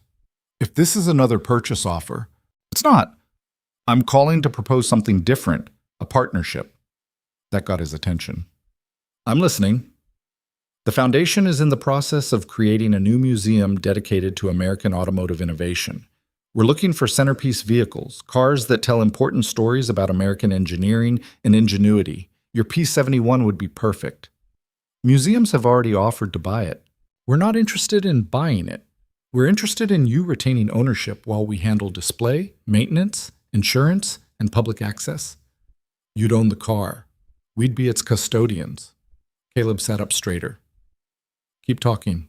The arrangement would work like this. You retain legal ownership and decision-making authority. We provide climate-controlled display space, security, insurance, and all maintenance at our expense. The car would be displayed publicly with full credit to Jonas Mercer, his team, your restoration crew, and you as the discoverer and owner. We'd build an entire exhibition around it. The history, the engineering, the people who made it possible. What's the catch? The car stays with us. You can visit any time, but it lives at the museum. We'd need a minimum commitment of 10 years with options to extend or renegotiate. And we'd want to document the final stages of restoration for the exhibition. You'd give me final approval on everything? The displays, the information, how Mercer is credited? You'd be a consulting partner on the exhibition. We'd work together to tell the story right. It was almost too good to be true, which usually meant it was. Why would you do this? Why not just buy it like everyone else wants to? Victoria was quiet for a moment. Because the Foundation's mission is to preserve automotive heritage, not lock it away. We believe significant cars should belong to the people who found them, who saved them, who loved them enough to do the work. We just provide the means to share them with everyone else. I need time to think about this. Of course. But Caleb, I've been doing this for 20 years. I've seen hundreds of important cars disappear into private collections. I've seen families go broke trying to maintain vehicles they can't afford to keep. This is a way to honor what you've built without destroying yourself in the process. After she hung up, Caleb sat in the kitchen for a long time, thinking. He called Marcus first. It sounds too good to be true, Marcus said immediately. That's what I thought. But that doesn't mean it is. Chen's Foundation has a good reputation. They've done similar arrangements with other significant vehicles. You looked them up? While you were on the phone. I'm fast. Marcus paused. You thinking about it? Yeah, I am. What does your gut say? Caleb thought about that. My gut says I'm tired of fighting, tired of everyone having an opinion about what I should do. This feels like a way to do right by the car without selling my soul. Then maybe that's your answer. Maybe. He called Avery next. She was more cautious. I want you to have an attorney review any contract before you sign anything. The foundation might be legitimate, but you need protection. I don't have money for an attorney. I do. Consider it part of my ongoing apology for being terrible when you bought the car. You've apologized enough. Humor me. This is too important to mess up because you didn't read the fine print. Then he called Helen Mercer. She listened quietly as he explained the offer, not interrupting once. When he finished, she was silent for so long he thought the call had dropped. Helen, you still there? I'm here. I'm just... Her voice was thick. My father would have loved this, loved that someone was fighting to keep his work public, loved that you cared enough to make it complicated instead of easy. So you think I should do it? I think you should do whatever lets you sleep at night. But yes, I think this honors what my father built in a way that selling never could. The next morning, Caleb called Victoria back and told her he wanted to move forward. She scheduled a meeting for the following week at the Foundation's offices, 3 hours north. Avery went with him. So did Marcus. They piled into Marcus's van and drove through rain that seemed determined to match Caleb's mood, uncertain, heavy, relentless. The Foundation's building was impressive without being ostentatious. A modern structure with massive windows overlooking a collection of vintage vehicles displayed like art pieces. Victoria met them in the lobby, mid-50s with sharp eyes and a firm handshake. Thank you for coming. Let me show you around. She walked them through the facility, pointing out cars Caleb recognized from magazines and history books. A pre-war Duesenberg, a Tucker 48, a Shelby Cobra. Each had a placard explaining not just the car, but the story. Who built it, who saved it, why it mattered. We're not just preserving vehicles, Victoria explained. We're preserving the stories of human ingenuity and passion. That's what makes these cars significant. They ended up in a conference room where Victoria laid out the proposed contract. Avery's attorney was there via video conference, reviewing every clause, asking pointed questions about liability, insurance, access rights, dispute resolution. The meeting lasted 4 hours. When it was over, Avery looked at Caleb. It's legitimate. The terms are fair. Better than fair, actually. What do you think? Caleb asked Marcus. I think you found a way to keep the car without keeping it. That's pretty smart. Victoria leaned forward. I want to be clear about one thing, Caleb. If you do this, the car becomes public property in practice even though you retain ownership. You'll be sharing it with the world. Some people will love how you restored it. Others will criticize your choices. You'll be giving up privacy for preservation. I gave up privacy the day I posted those photos online, Caleb said. At this point, I just want to know the car is safe and people can see it. Then let's make this happen. They signed the agreement 2 weeks later. The foundation would take possession of the car in 4 months, right after the restoration was scheduled to be complete. They'd build the exhibition around it, working with Caleb, Ray, and the rest of the team to tell the full story. But first, they had to finish the car. The final months were brutal. Every detail mattered. Every choice was scrutinized. Lisa Park spent weeks getting the paint finish perfect. Not too glossy, not too matte, just right. Dominic rebuilt the carburetor 3 times before he was satisfied. Ray reworked the interior twice because the stitching wasn't period accurate. And through it all, people kept showing up. Michael Patterson came back, bringing 2 other Horizon Racing veterans who'd worked on the original cars. They spent a weekend going over every detail, offering advice, sharing memories, their weathered hands touching the car with reverence. Helen Mercer visited on a crisp October morning. She stood looking at the car for a long time without speaking, tears running down her face. He'd be so proud, she finally said. So incredibly proud. The crowdfunding backers got regular updates, videos of the progress, photos of milestones, stories from the team. The comment sections became a community, people sharing their own restoration projects, offering encouragement, celebrating each small victory. One comment showed up in late November that made Caleb stop scrolling. I'm a high school shop teacher. I've been showing my students these updates all year. They've learned more about persistence and craftsmanship from watching your project than from any textbook. Thank you for showing them that doing things right matters more than doing them fast. That comment got screenshotted and hung on the wall of Ray's shop. As December approached, the car was almost done. Almost. The engine ran smooth as silk. The body gleamed in shadow blue. The interior was perfect, but there were still small details, trim pieces, badges, final adjustments, and then the rumors started. Someone was asking around about the car, someone with money and influence, someone who wasn't happy about the foundation arrangement. Avery heard it first from a business contact. Elliot Graves is telling people you tricked him, that you strung him along and then sold to the foundation for more money. I didn't sell to anyone. I still own it. He's not worried about facts. He's worried about reputation. He's been telling everyone who'll listen that he should have that car. What can he actually do? Legally? Probably nothing. The contract with the foundation is airtight, but Graves doesn't always operate legally. Marcus got a weird phone call the next week. Someone asking questions about the shop's insurance, about fire codes, about whether they had proper permits for the restoration work. It felt like harassment disguised as bureaucracy. Then Ray's landlord showed up, saying someone had made an offer to buy the building, someone who wanted the current tenants out. This is Graves, Ray said flatly. He's trying to pressure us through the back door. Can he do that? He can try, but this building's been in my landlord's family for 40 years. He's not selling to some collector with too much money and too little sense. Still, it rattled everyone. They increased security at the shop, started locking doors that had always been open, stopped posting real-time updates about where they were working. It felt like being under siege. One night, Caleb was alone at the shop, against everyone's advice, doing final detail work on the car. The door to the bay rattled, then rattled again, harder. Caleb grabbed a wrench and moved toward the door. "Shop's closed," he yelled. The rattling stopped. Then a voice came through the metal. "Caleb Rowan, this is Officer Matthews with the police. We got a call about a disturbance at this address." Caleb opened the door cautiously. 2 cops stood there looking bored. "Someone called in a noise complaint," the older officer said. "Said there was shouting and possible violence." "There's nobody here but me, and I haven't been shouting." The younger cop looked past him at the car. "That the famous racing car?" "Yeah." "Huh. It's real pretty." He turned to his partner. "No disturbance that I can see." They left, but the message was clear. Someone was watching. Someone was trying to rattle them. Caleb called Victoria that night. "This is escalating.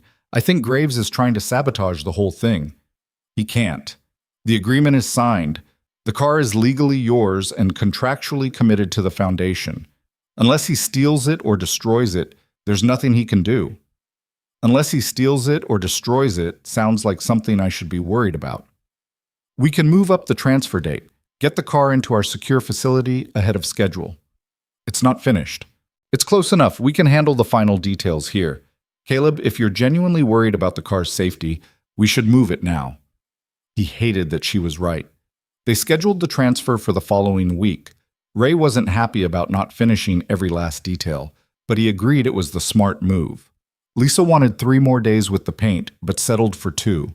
The night before the car was scheduled to leave, the whole team gathered at the shop. Ray, Lisa, Dominic, Marcus, Avery, and a dozen others who'd contributed over the 18 months. They stood around the car, this thing they'd poured themselves into, and nobody quite knew what to say. "Well," Ray finally said, "we did it. We brought Jonas Mercer's work back to life." "To Jonas," someone said, raising a beer. "To Jonas," they echoed. Finn was there too, sitting on Caleb's shoulders, taking in the car one last time before it left. "It looks like a spaceship," Finn said. "It kind of does, doesn't it? I'm gonna miss it." "Me too, buddy, but we'll get to visit it anytime we want." "It won't be the same." "No, it won't." That night, after everyone had gone home, Caleb sat alone in the shop one last time. He thought about the salvage yard 18 months ago, about the rusted wreck that had looked like trash to everyone else. He thought about the journey from there to here, about all the people who'd helped, all the obstacles they'd overcome. He thought about Sarah, who'd never gotten to see this. She would have loved it, the story, the community, the impossible task accomplished through stubborn determination. "We did good, Sarah," he said quietly. "I think we did really good." The next morning, the Foundation's transport truck arrived right on schedule. It was a climate-controlled, fully enclosed trailer worth more than Caleb's house. The driver was a specialist who'd moved hundreds of priceless vehicles. They loaded the car with extreme care, straps positioned precisely, wheel chocks custom-fitted, every movement calculated. Ray supervised every second, barking corrections at anyone who moved too fast or gripped too hard. When the car was finally secured and the trailer door closed, Caleb felt something unexpected: relief. The weight he'd been carrying for 18 months lifted slightly. The car was safe now, protected, beyond the reach of collectors with bad intentions. Victoria was there for the transfer, signing paperwork and shaking hands. "We'll take good care of it," she promised, "and we'll see you in 3 months for the exhibition opening." 3 months? That's how long it'll take to build out the displays, film the documentary components, and prepare the full presentation. You'll be part of all of it. After the truck pulled away, the shop felt empty. All that remained was the evidence of work done, stains on the concrete, tools scattered around, the ghost of 18 months of effort. "What now?" Marcus asked. Caleb looked around the space. "Now we clean up, and then we figure out what's next." The next few weeks were strange. Caleb went back to work at the hardware store, back to picking up Finn from school, back to a routine that felt normal except for the hole where the car used to be. The online community was still active, discussing the restoration, speculating about the exhibition, sharing their own stories. But without daily updates, the frenzy had calmed to a steady simmer.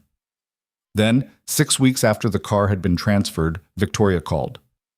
"We found something. During our documentation process, we discovered a hidden compartment in the trunk. It was behind the original floor pan, sealed so well we almost missed it. What was in it? Documents, original blueprints for all three P-71 cars, engineering notes in Jonas Mercer's handwriting, and a letter. A letter? Addressed to whoever saves this car. Want me to read it to you? Caleb sat down. Yeah, please. Victoria's voice changed, taking on the measured tone of someone reading something important. If you're reading this, it means my work survived. It means someone saw value where others saw waste. I built these cars to prove that American engineering could compete with anyone, to show that innovation matters more than tradition. The Horizon program failed, but the ideas behind it were sound. Don't let anyone tell you this car is just metal and machinery. It's proof that doing something right is always worth the effort, even if the world isn't ready to appreciate it. Thank you for caring. Thank you for finishing what we started. Jonas Mercer, April 1974. Caleb felt his throat tighten. He knew someone would find it. He hoped, and he was right. Victoria paused. We'd like to include the letter in the exhibition, with your permission. Yes, absolutely yes. There's one more thing. We've been doing research into the accident that killed the test driver, the one that ended the program. What did you find?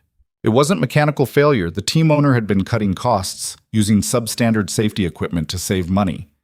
The driver's death wasn't Jonas's fault, but he blamed himself anyway. That's why he sealed these documents in the car. It was his way of saying the work itself was good, even if everything around it fell apart. Caleb thought about that. About carrying blame that wasn't yours.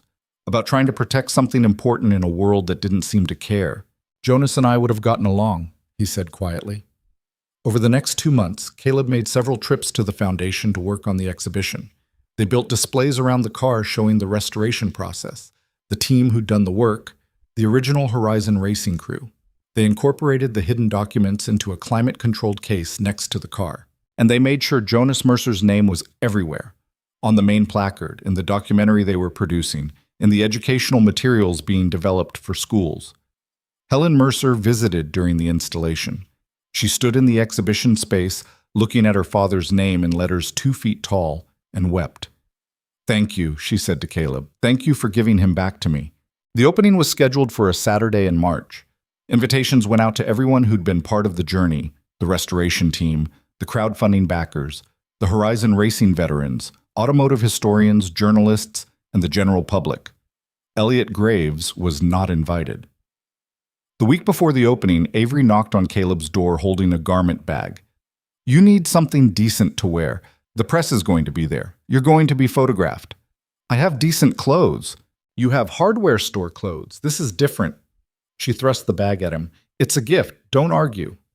Inside was a suit, not flashy, not expensive looking, but clearly well made and tailored to his measurements. How did you... I'm good at details. Just accept it gracefully. The night before the opening, Caleb couldn't sleep. He kept thinking about everything that had led to this moment. The $100 gamble, the mockery, the discovery, the decision to restore instead of sell, the team that had come together, the community that had formed. At 3 a.m., he got up and went to Finn's room. His son was asleep, glasses on the nightstand, mouth slightly open. Tomorrow's going to be weird, buddy, Caleb whispered. But we made it. We actually made it. The opening day was chaos. The parking lot was full by 9 a.m., even though the doors didn't open until 10.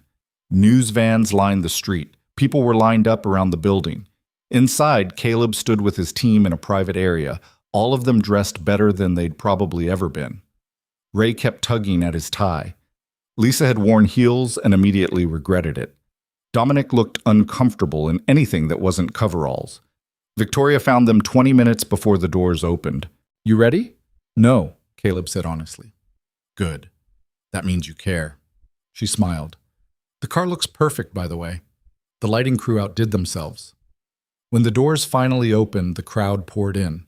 Caleb watched from a distance as people approached the car, as they read the displays, as they pointed at photos of the restoration process. He saw people taking pictures, saw kids pressing close to the velvet rope to get a better look, saw older men who'd clearly been part of the racing world in the 70s standing in respectful silence. And then he saw Avery. She was standing near the entrance, and next to her, looking distinctly uncomfortable, was Elliot Graves. Caleb felt his jaw tighten. He started to move toward them, but Avery caught his eye and shook her head slightly. She walked Graves toward the car, speaking quietly. Caleb couldn't hear what she was saying, but he could see Graves's expression change as he got closer to the exhibition. The arrogance faded. Something else replaced it. Maybe respect, maybe regret. Graves stood in front of the car for a long time. Then he turned and left without speaking to anyone. Later, Avery found Caleb. "What did you say to him?" he asked. "I told him that this is what happens when someone cares more about the work than the money. I told him he could have had this, the recognition, the respect, the legacy, if he'd been willing to share instead of possess." She smiled slightly. "I don't think he'll be bothering you anymore." The exhibition officially opened with a ceremony. Victoria spoke about the foundation's mission. Helen Mercer gave a tearful speech about her father. Ray, speaking for the restoration team, talked about the privilege of working on something significant. And then it was Caleb's turn. He stood at the podium, looking out at hundreds of faces, with Finn sitting in the front row. "I'm not good at speeches," he started. "I'm a guy who works at a hardware store and thought $100 was worth gambling on something everyone else thought was trash." People laughed. "But here's what I learned. Value isn't about price. It's about recognizing that someone poured themselves into creating something, and that deserves respect." Jonas Mercer built these cars with everything he had. They failed not because the work was bad, but because the circumstances were wrong. And 50 years later, someone gave me the chance to prove that good work doesn't disappear. It just waits for someone to see it. He looked at Finn. "My son asked me why I didn't just sell this car and take the money. And the truth is, the money would have been nice, really nice.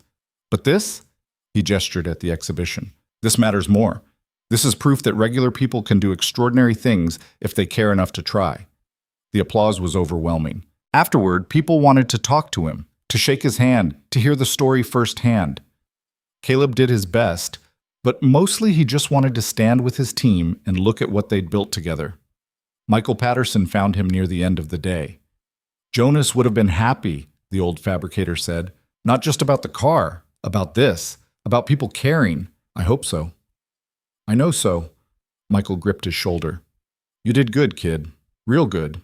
As the crowd thinned and the day wound down, Caleb stood alone in front of the car one last time. It looked perfect under the museum lights, shadow blue gleaming, every curve precise, every detail right. "We finished it," he said quietly to no one, "just like we said we would." Finn appeared at his side, slipping his small hand into Caleb's. "It looks even better here than it did in the shop," Finn said. "Yeah, it really does." "Are you sad it's not ours anymore?" Caleb thought about that. "It's still ours. We just get to share it now." That's what Miss Sloane said, too. She's a smart woman. They stood there together, father and son, looking at the car that had changed everything. Tomorrow they'd go back to normal life, school and work and bills and all the regular struggles. But tonight, they had this.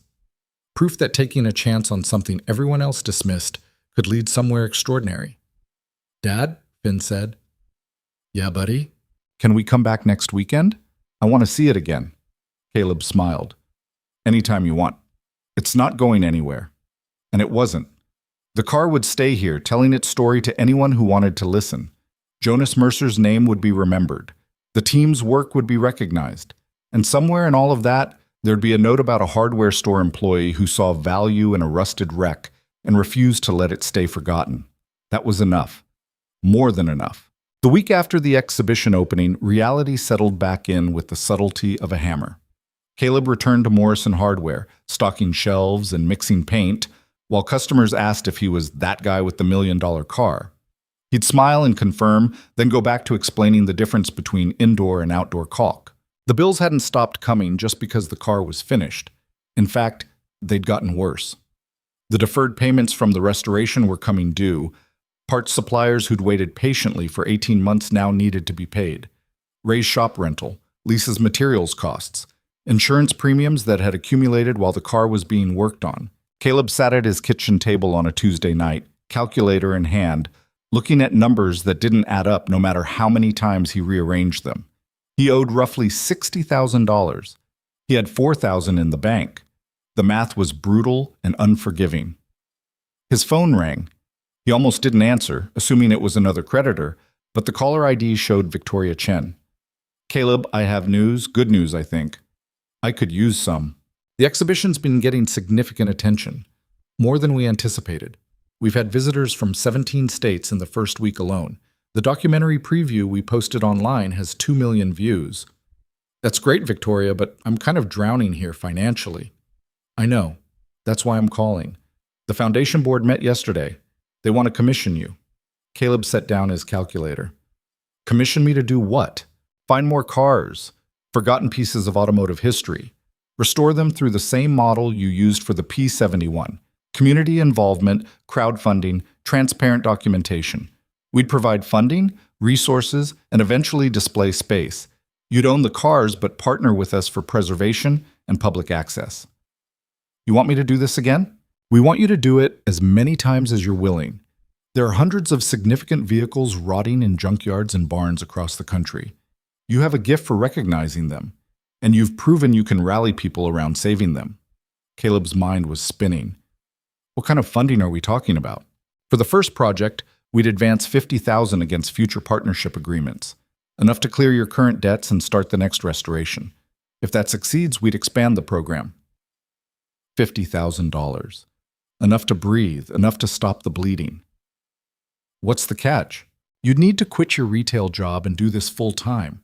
The foundation needs someone dedicated to the search and restoration process. We'd provide a salary, not huge, but livable.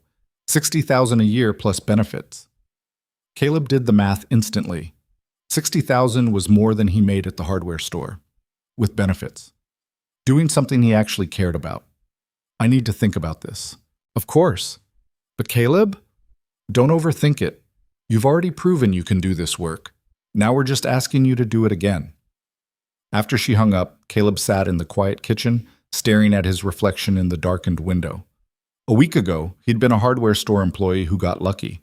Now someone was offering him a career doing what he loved. It felt impossible, which meant it was probably real. He called Marcus first. "Take it," Marcus said immediately.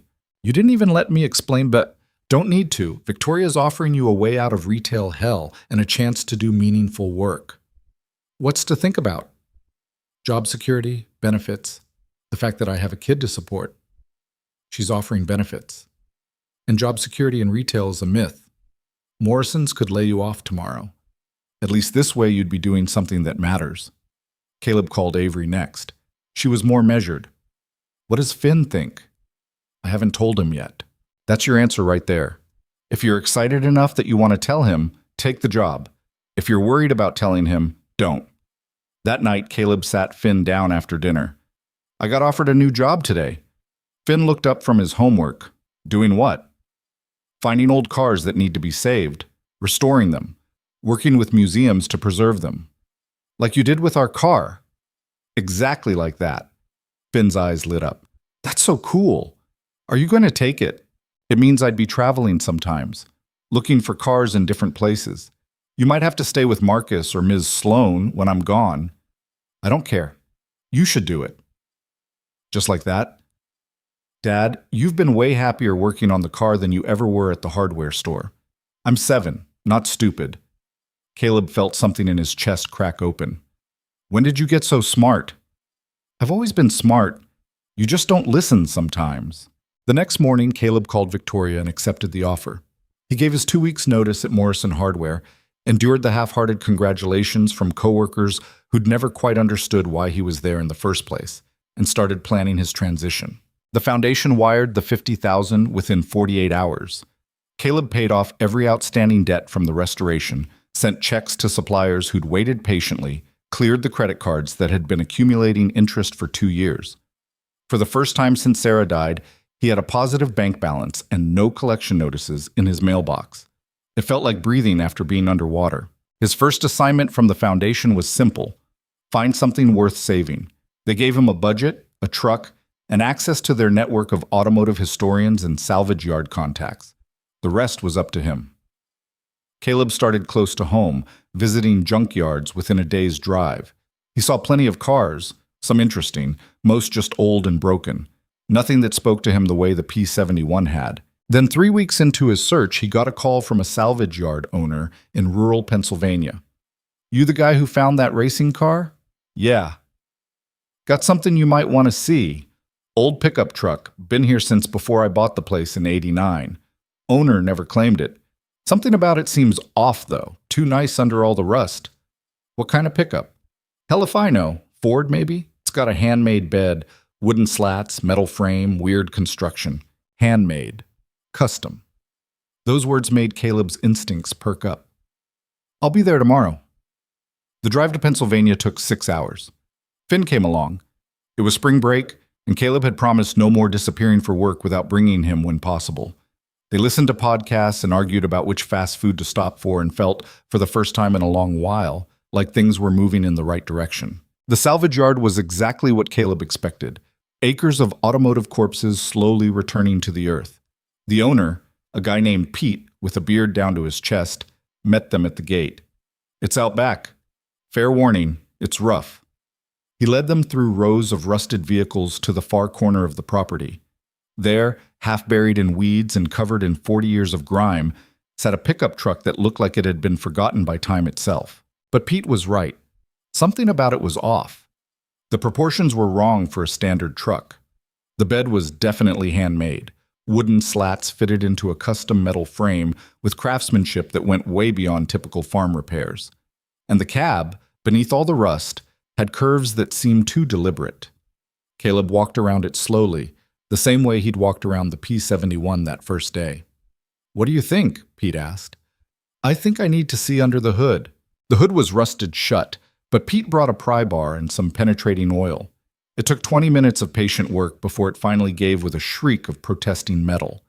The engine bay was a mess of corrosion and debris, but there, mounted on the firewall, was a small brass plate. "Custom build, R. Sullivan. 1952." Caleb felt that familiar electricity. "Who's R. Sullivan?" "No idea," Pete said. But Caleb was already pulling out his phone, searching. He found the answer in less than 5 minutes. Robert Sullivan. Custom coach builder in the 1940s and 50s. Specialized in one-off vehicles for wealthy clients. His work was highly sought after by collectors, and his surviving builds were worth serious money. This wasn't a farm truck. This was a custom-built vehicle by a legitimate craftsman. "How much?" Caleb asked. Pete scratched his beard. "Given who you are and what you do, 500, and you haul it out yourself." They shook on it. Getting the truck back to the shop was an adventure involving a flatbed, 2 sketchy ramps, and Finn nervously watching while Caleb and the tow driver winched a vehicle that might collapse at any moment.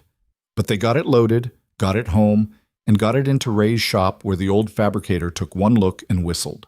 "Well, you did it again. Found something nobody else wanted that turns out to be gold." "We don't know if it's gold yet.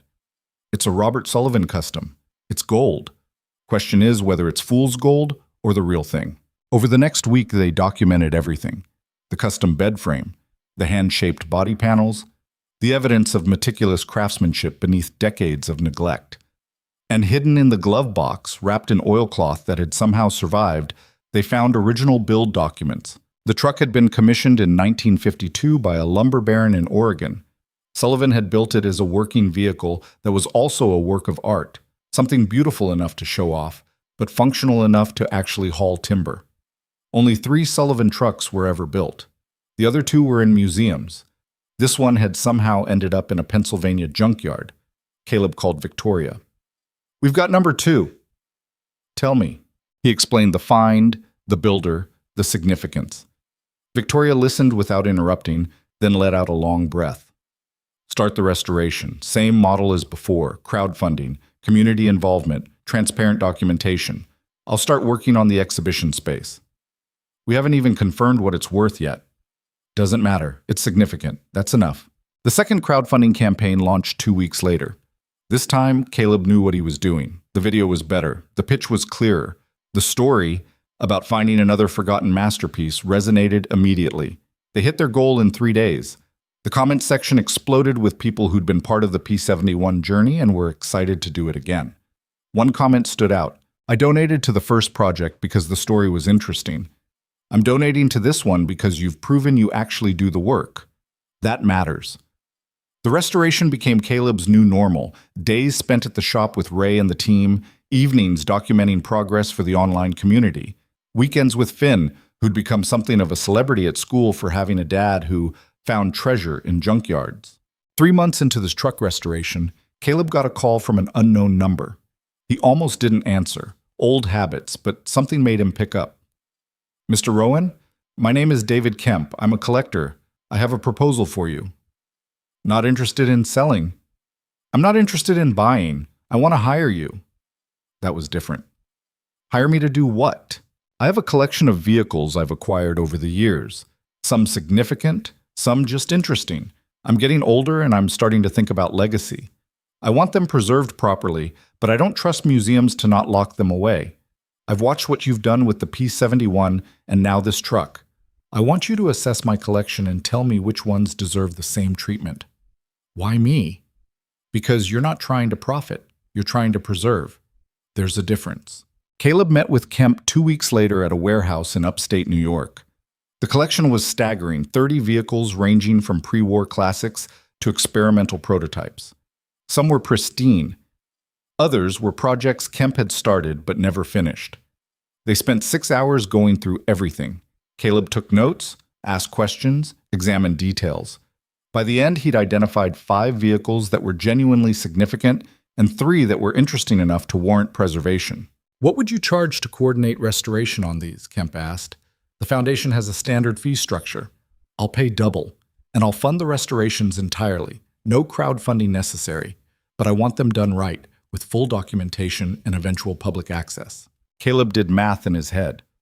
Double the foundation's fee for 8 vehicles meant serious money, enough to secure Finn's future, enough to stop worrying about rent and groceries and whether his truck would make it another year. "I'll need to clear it with the foundation first." "Of course.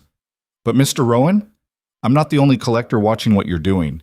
If you prove you can handle this, there will be more opportunities, a lot more." On the drive home, Caleb called Victoria. "I just got offered a private commission, big one." "Tell me you said yes." "I said I needed to clear it with you first." "Consider it cleared. Caleb, this is exactly what we hoped would happen. You're becoming the go-to person for significant automotive preservation. That legitimizes the entire program." "It feels weird, like I'm taking advantage." "You're being paid for expertise and proven results. That's not taking advantage. That's called being a professional." The word hit different than Caleb expected. Professional. He was a professional now. Not just a guy who got lucky, but someone people sought out because he knew what he was doing. That realization settled somewhere deep. The Kemp Commission expanded Caleb's operation. He hired 2 assistants to help with research and documentation. He brought on Lisa full-time for paint analysis. He rented proper office space to manage the growing administrative side of things. And through it all, the Sullivan truck restoration progressed. By early fall, it was nearly complete. The custom bed rebuilt with period-appropriate wood, the body restored to its original green, the engine running smooth. The exhibition was scheduled for November, right before Thanksgiving. The media attention was smaller than the P-71 opening, but more focused. Automotive journalists, preservation experts, collectors who appreciated craftsmanship. Helen Mercer came to the opening. So did Michael Patterson. So did Pete from the salvage yard, looking deeply uncomfortable in a button-down shirt. And standing near the back, trying to blend in, was Elliot Graves. Caleb saw him but didn't approach. Neither did Graves. They existed in the same space without acknowledgement, which felt like progress. During the reception, a woman in her 80s approached Caleb. She had kind eyes and moved slowly, leaning on a cane. "Are you the young man who restored this truck?" "My team did most of the work. I just found it." "I'm Margaret Sullivan. Robert Sullivan was my father." Caleb nearly dropped his drink. "I had no idea any family was still—" "There aren't many of us left, but I wanted to see what he built. I was too young to remember this one specifically, but I remember watching him work. The hours he'd spend getting details perfect." She touched the truck's bed rail gently. "Thank you for treating his work with respect. It deserved respect. Not everyone would have seen that. Most people would have seen scrap." "I'm good at seeing what other people miss," she smiled. "My father was too. He'd have liked you." After she left, Avery appeared with 2 glasses of wine. You've come a long way from that rusted coupe in your driveway. Sometimes I still can't believe this is real. Believe it. You built this. You earned this. She clinked her glass against his. And for what it's worth, Finn's over there telling anyone who'll listen that his dad is the best car finder in the world. Caleb looked across the room where Finn was indeed talking to a group of adults, gesturing enthusiastically. The kid had grown in the past 2 years, taller, more confident, less worried about what other people thought. He's going to be okay, Avery said quietly. You both are. That night, after the exhibition closed and everyone had gone home, Caleb stood in the parking lot with Marcus, both of them exhausted and satisfied. You know what's weird? Marcus said. What? 2 years ago, you were broke, stressed, and working retail. Now you're broke, stressed, and working your dream job. Caleb laughed. That's not much of an improvement. Sure it is. One of those versions of you was dying slowly. This one's actually living. The following week, something unexpected happened. Caleb got a call from Westbridge Museum, the place that had offered $5 million for the P-71 before he turned them down. Mr. Rowan, this is Director Patricia Morrison. I wanted to reach out because we're launching a new fellowship program for automotive preservation specialists. We'd like to nominate you. What's the fellowship? Full funding for advanced research and documentation of significant vehicles. Basically, we'd pay you to do what you're already doing, but with access to our entire research library and conservation facilities. It's a 2-year program with possibility of extension. Why me? Because you've demonstrated something rare. The ability to identify significance, rally community support, and execute high-quality restorations while maintaining public access and historical integrity. That's exactly what the field needs more of. Caleb thought about it for exactly 10 seconds. I'm interested. Good. There's one condition, though. You'd need to present a major project proposal, something ambitious that demonstrates why you deserve the fellowship. How ambitious? That's up to you. But we're looking for something that pushes boundaries, something that makes people rethink what's possible in automotive preservation. After he hung up, Caleb sat staring at his office wall, thinking, what was the most ambitious thing he could propose? The answer came to him slowly, then all at once. The P-71 was car number 3. Cars 1 and 2 had allegedly been destroyed. But what if they weren't? What if, like number 3, someone had saved them? Finding one Jonas Mercer prototype had been luck. Finding a second would be legendary. Finding all 3 would be impossible, which made it perfect. He called Victoria. I want to search for the other 2 P-71s. Silence on the other end. Then, you think they survived? Someone saved number 3. Why not the others? The team owner ordered them destroyed, but people who love cars don't always follow orders. Michael Patterson said there were rumors. Maybe the rumors were true. That's a massive undertaking, Caleb. You could spend years searching and find nothing.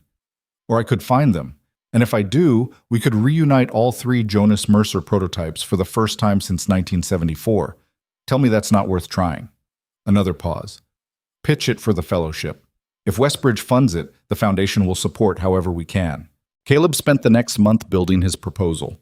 He researched the Horizon Racing team's dissolution. He tracked down every surviving member he could find. He built a network of contacts in salvage yards across the country. And he found leads. Small ones. Circumstantial ones, but leads nonetheless. A salvage yard in Texas had supposedly received race car parts from an estate sale in 1975. A barn in Montana allegedly held something covered by a tarp that the owner wouldn't show anyone. A storage unit in Florida had been abandoned with automotive equipment inside. None of it was concrete, but all of it was possible. He submitted his proposal to Westbridge 3 days before the deadline. It was 30 pages of research, documentation, and passionate argument for why finding the lost P-71s mattered. The response came 2 weeks later. Patricia Morrison called personally. The board was unanimous. You're approved for the fellowship. Full funding for 2 years. Find those cars. Caleb felt something he hadn't felt in a long time. Pure, uncomplicated joy. I will. I promise I will. We know. That's why we're betting on you. He told Finn that night over pizza. So you're going on a treasure hunt? Basically, yeah. Can I come sometimes? When it doesn't conflict with school. Finn grinned. This is the coolest thing ever. It might be nothing. We might not find anything. You found the first one when nobody believed it existed. You'll find these too. That absolute faith, again. The certainty that his dad could do impossible things. Caleb hoped like hell the kid was right. The search began in earnest after Thanksgiving. Caleb followed every lead, no matter how thin. He drove thousands of miles. He looked in barns and storage units and salvage yards. He talked to old fabricators and retired team owners and anyone who might have been connected to Horizon Racing. Most leads went nowhere, but some stayed alive, kept hope burning. The barn in Montana turned out to be full of tractor parts. The storage unit in Florida held nothing but old furniture. But the Texas salvage yard proved interesting. The owner, a woman named Carmen, who'd inherited the business from her father, remembered the estate sale parts. My dad kept them separate, said they were too nice to scrap. They're still in the back warehouse, I think. The back warehouse was more like an aircraft hangar, filled with parts organized by decade and type. In the far corner, covered in dust and marked with faded tags from 1975, Caleb found them. Custom suspension components, hand-fabricated brackets, a fuel tank with the same construction style as the P71/E003, and stamped on each piece, P71/E001, car number 1. The car that had killed test driver Tommy Chen, the car that was supposed to have been completely destroyed. At least some of it had survived. Caleb stood there, holding a bracket that had been part of automotive history, and felt tears prick his eyes. "You okay?" Carmen asked. "Yeah, I just found something I didn't think existed anymore." "That happened to you a lot?" "More than it probably should." He bought every piece Carmen had, filled his entire truck bed with parts, and drove straight to Ray's shop. They laid everything out, cataloging and photographing. "This is from 001, Ray confirmed. "No question, but it's not enough to rebuild a whole car."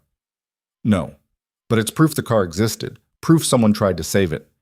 Caleb looked at the parts spread across the shop floor, which means more might be out there. The search intensified. With proof that parts from 001 existed, other leads became more credible. A mechanic in Nevada remembered working on weird racing parts in the 80s. A collector in Virginia had supposedly bought Horizon stuff at an auction decades ago. Caleb chased them all. By February, he'd accumulated enough parts from P71/E001 to potentially rebuild 30% of the car. Not enough for a complete restoration, but enough to display what had existed. P71/E002 remained elusive, but in March, Caleb got a call that changed everything. "Mr. Rowan, this is Walter Hutchins. I worked as a transporter for racing teams in the 70s. I heard you're looking for the Horizon prototypes." "I am. I moved 002 after the team collapsed. I was told to take it to a crusher in Ohio, but..." He paused. "The car was too beautiful. I couldn't do it. So I took it somewhere else instead." Caleb's heart was pounding. "Where?"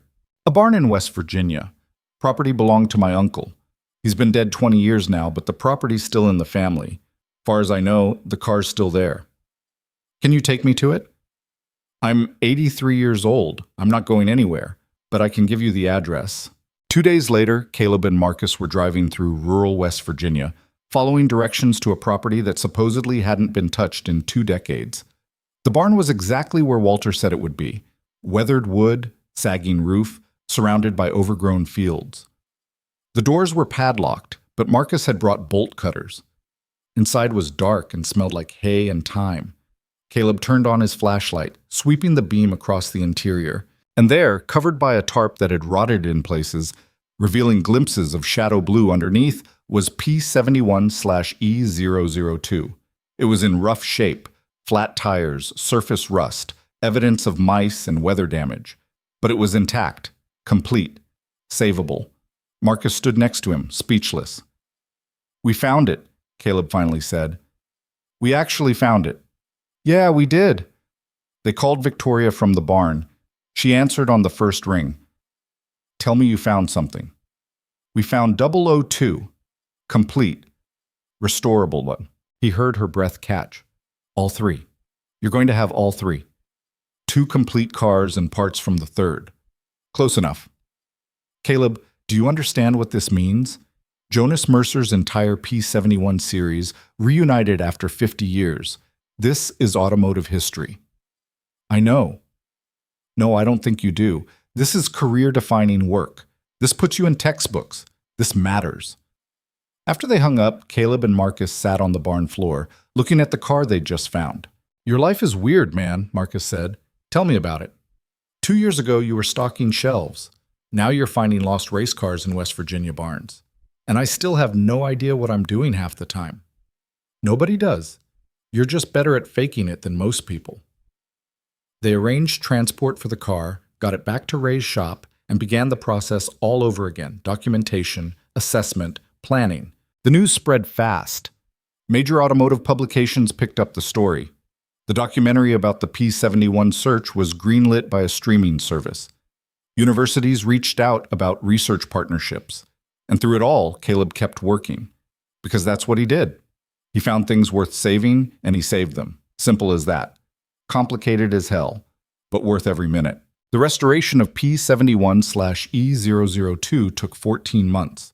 Caleb had learned from the first car what shortcuts to avoid, which specialists to trust, how to manage the endless stream of decisions that could make or break a project. But even with that knowledge, bringing the second car back to life tested every skill he'd developed. The parts from P-71/E001 presented a different challenge. They couldn't rebuild a complete car, but Ray had an idea that was somehow better. They built a skeletal frame display, showing the engineering underneath, the craftsmanship that made Jonas Mercer's work revolutionary.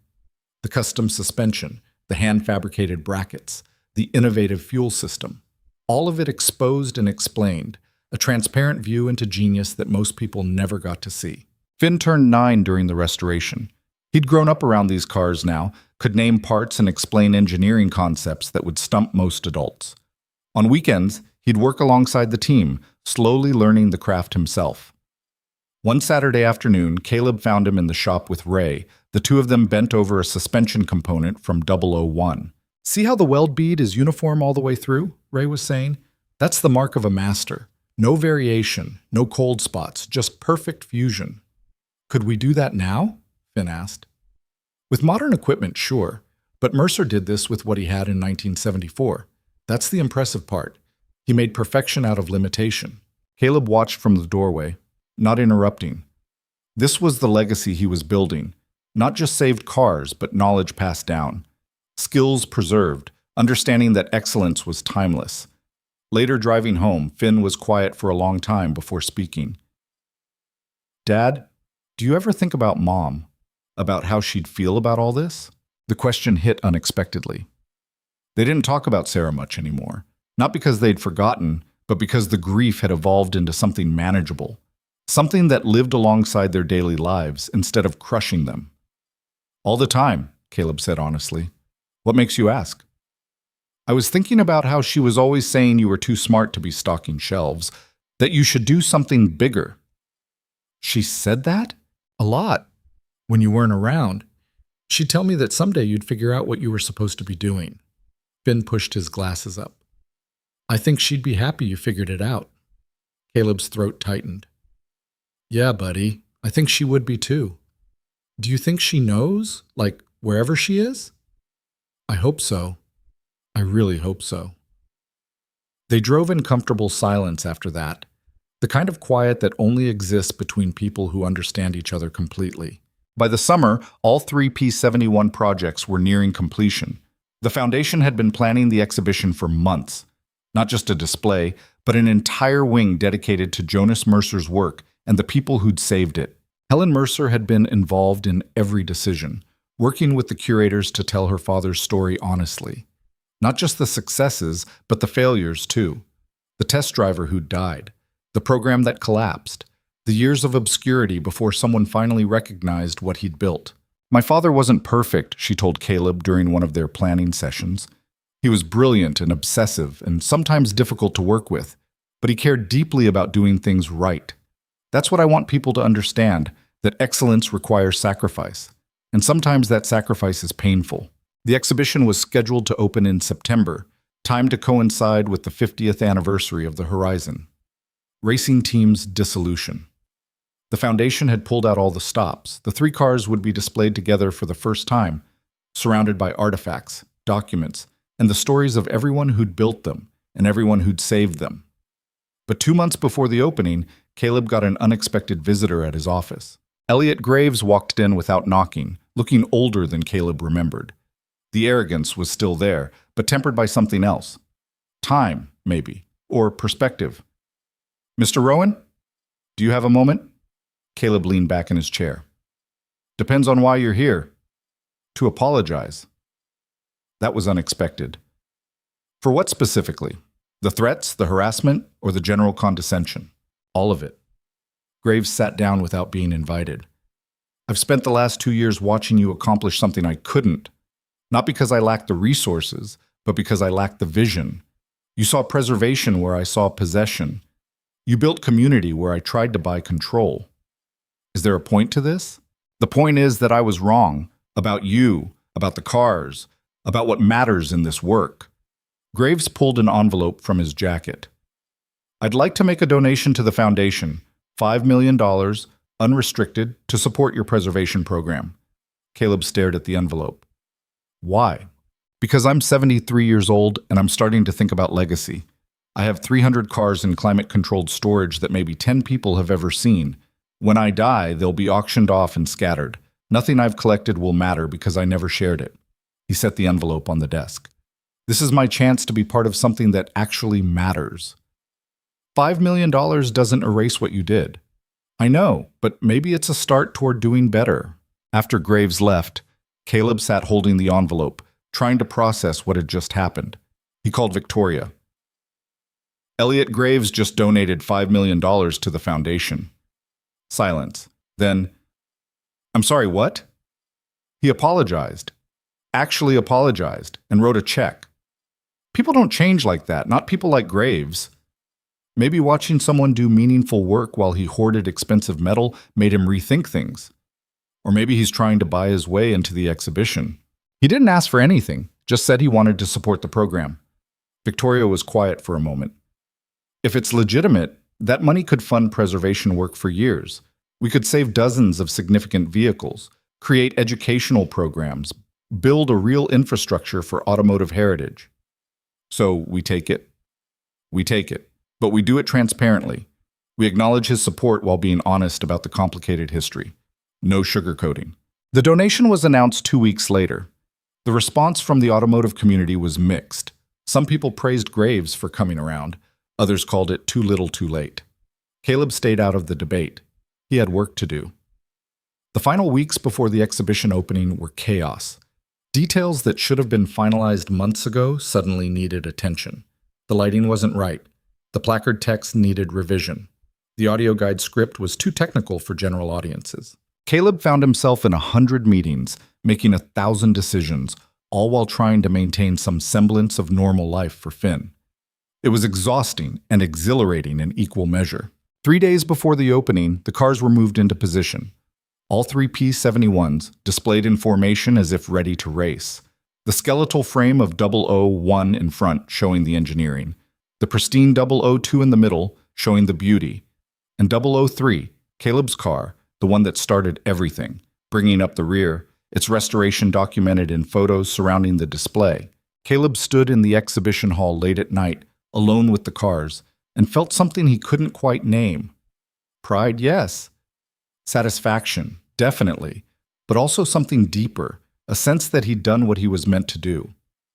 "You did good." He turned. Avery stood at the entrance, still in her work clothes, clearly having come straight from the office. "What are you doing here?"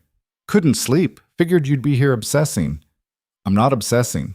You're standing in an empty museum at midnight staring at cars." "That's the definition of obsessing." She walked over to stand next to him. "But I get it. This is your legacy." "It's Jonas Mercer's legacy. I just found it." "No, you saved it. There's a difference." She gestured at the exhibition. "None of this happens if you walk past that salvage yard. None of it happens if you take the easy money. You chose the hard path because it was the right path. That's legacy. I just didn't want to sell junk to someone who'd hide it away. You saw value where everyone else saw trash. You fought for something you believed in even when people thought you were crazy. You built something meaningful in a world that mostly values easy profits." She looked at him. That matters, Caleb. More than you probably realize. They stood in comfortable silence, looking at the cars that had somehow brought them from neighbors who barely spoke to something approaching real friendship. Thank you, Caleb said quietly, for believing in this, for believing in me when I wasn't sure I believed in myself. That's what friends do. The opening day arrived with perfect weather and overwhelming attendance. The line to get in wrapped around the building. News crews set up on the lawn. Automotive journalists from around the world had flown in for the event. Inside, Caleb stood with his team, Ray, Lisa, Dominic, Marcus, and 24 others who'd contributed to the restorations.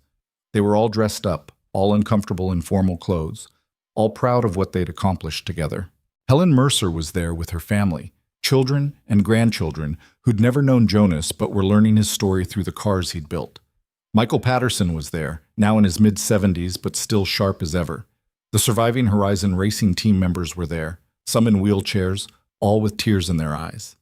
And Finn was there, wearing a suit Avery had bought him, looking absurdly grown up and trying not to show how excited he was. The ceremony began with Victoria welcoming everyone and explaining the foundation's mission. Then Helen spoke about her father, her voice wavering but strong. My father used to say that good work outlives its creator, that if you build something with integrity, it will eventually find the recognition it deserves, even if you're not there to see it. He died thinking his best work had been destroyed.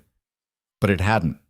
It was just waiting for someone like Caleb Rowan to see what everyone else missed. The applause was thunderous. Then it was Caleb's turn. He stepped up to the microphone, looking out at hundreds of faces, and felt the weight of the moment. I'm not good at speeches, so I'll keep this short. 3 years ago, I bought a piece of junk for $100 because something about it felt right. I didn't know it was historically significant. I just knew it deserved better than being crushed. That instinct to preserve rather than destroy, to save rather than discard, that's what this is really about. He paused, gathering his thoughts. We live in a world that values new over old, profit over preservation, convenience over craftsmanship. But some things are worth saving even when it's hard, even when people tell you you're wasting your time, even when the smart move is to walk away. Because value isn't always about money. Sometimes it's about recognizing that someone poured their heart into creating something, and that deserves respect. He looked at Finn in the front row. My son named the first car Bolt. He was 7 years old, and he saw a rusted wreck and imagined it as something fast and powerful. That kind of vision, seeing potential where others see waste, that's what we need more of. Not just with cars, but with everything. People, ideas, communities. We're too quick to write things off, too eager to throw away instead of repair. He gestured at the cars behind him. These cars represent second chances. Jonas Mercer got a second chance at recognition. I got a second chance at doing meaningful work. Everyone who contributed to these restorations got a chance to be part of something bigger than themselves. And everyone who visits this exhibition gets a chance to see that excellence is timeless, that craftsmanship matters, that some things are worth fighting for even when the fight is hard. The applause was deafening. Caleb stepped back from the microphone, his hands shaking slightly, and Finn ran up to hug him. That was really good, Dad. Thanks, buddy. Did you practice? Nope. Just said what I was thinking. You should do that more often. After the ceremony, the exhibition opened to the public. Caleb watched people interact with the cars, reading the placards, watching the documentary footage, asking questions. He saw kids Finn's age pressing close to the barriers, eyes wide with wonder. He saw older folks who remembered when these cars were new, pointing and sharing memories. He saw young engineers studying the skeletal frame of 001, taking notes on the fabrication techniques. One moment stuck with them. A teenager, maybe 16, stood in front of 003 reading the entire story, from salvage yard find to completed restoration. When he finished, he turned to his father and said, I want to do something like this someday. That was the point. That was the whole point. As the day wore on, Caleb found himself pulled in a dozen directions. Journalists wanting interviews, collectors wanting to discuss commissions, educators wanting to talk about curriculum development. It was overwhelming in the best possible way. Late in the afternoon, he managed to slip away to a quiet corner with Marcus. This is insane, Caleb said. Yeah, good insane, though. I keep waiting for something to go wrong, For someone to realize I have no idea what I'm doing. You know exactly what you're doing. You've just got imposter syndrome. What's that? It's when you succeed so much that you can't believe you deserve it. Classic overachiever problem. Caleb laughed. I'm not an overachiever. You found 3 missing race cars and restored them. You built a preservation program from nothing. You changed careers and succeeded. You're raising a kid alone and doing a damn good job. You're absolutely an overachiever. You just don't see it because you're too busy working. Before Caleb could respond, Finn appeared with Avery. Dad, the museum wants to know if they can take our picture in front of the cars for their website. Our picture? Yeah, you and me. They said something about the team that started it all. Caleb looked at Avery, who shrugged. I'd say yes if I were you. Kid's got a point. You two did start this. So they stood together in front of P71/E003, father and son, while photographers captured the moment. Finn grinned like this was the best day of his life. Caleb tried not to cry like this might be his. When the exhibition finally closed for the day and the crowds dispersed, the team gathered one last time in the hall. They stood looking at the cars they'd saved, the story they'd told, the legacy they'd preserved. Ray raised a beer someone had smuggled in. To Jonas Mercer, and to everyone who gives a damn about doing things right. To doing things right, they echoed. They drank and talked and laughed, sharing stories about the restorations, about close calls and lucky breaks, and moments when they'd thought it might all fall apart. The bond between them was tangible, the kind that only forms when people work towards something meaningful together. Eventually, people started drifting away, back to their lives, their families, their own projects. Soon it was just Caleb and Finn, standing alone in the exhibition hall. You tired? Caleb asked. Yeah, but the good kind. I know what you mean. They walked toward the exit, but Finn stopped, turning back for one last look at the cars. Dad, are we going to find more? More cars? Yeah, more things that need saving. Caleb thought about the fellowship from Westbridge, about the Kemp Commission still in progress, about the dozen leads he was already investigating, about the fact that there were countless forgotten treasures sitting in barns and junkyards, waiting for someone to recognize their value. Yeah, buddy, we're going to find more. Good. I like helping you save things. They walked out into the evening air. The parking lot was mostly empty now, just a few stragglers taking final photos of the building. Caleb unlocked his truck, the same truck he'd been driving when he bought that first rusted coupe 3 years ago. Can we get dinner? Finn asked. Something good? Not just fast food? Yeah, we can do that. Where do you want to go? Somewhere with steak. We're celebrating. Steak it is. As they drove toward the restaurant, Caleb thought about everything that had changed. 3 years ago, he'd been barely surviving, drowning in debt, stuck in a dead-end job, struggling to give Finn the life he deserved. Now he had meaningful work, financial stability, and a purpose that got him out of bed every morning. None of it had come easy. There had been setbacks and failures and moments when he'd wanted to quit, but he'd pushed through because the alternative, giving up, selling out, taking the easy path, would have meant betraying something fundamental about who he was. His phone buzzed, a text from Victoria. Initial attendance numbers are incredible. Already discussing expansion of the program. You've created something special. Be proud. He was proud. Not in a boastful way, but in the quiet satisfaction of knowing he'd done something that mattered. At the restaurant, they ordered steaks and talked about the day. Finn recounted every conversation he'd had, every person he'd met, every detail he'd noticed. His enthusiasm was infectious. The best part was watching people's faces when they saw the cars, Finn said. Like, they'd walk in expecting just old vehicles, and then they'd read the story and realize it was way more than that. What do you think it is? If it's more than just old cars? Finn thought about that while chewing his steak. It's proof that people can do hard things if they care enough. That's what you always say, right? That caring matters. Yeah, that's what I say. Well, you proved it. You cared about something everyone else thought was garbage, and you turned it into something important. The kid was too smart for his own good, 9 years old and already understanding things most adults missed. You know what's funny? Caleb said. When I bought that first car, people thought I was making a huge mistake. Your neighbor, Ms. Sloan, actually laughed at me. But then she helped you. Yeah, after she realized she was wrong. People can change their minds when they see you're serious about something. Like Mr. Graves? Like Mr. Graves, though that took longer. They finished dinner and drove home through streets that felt familiar and strange at the same time. This was still his neighborhood, his city, his life. But he was different now.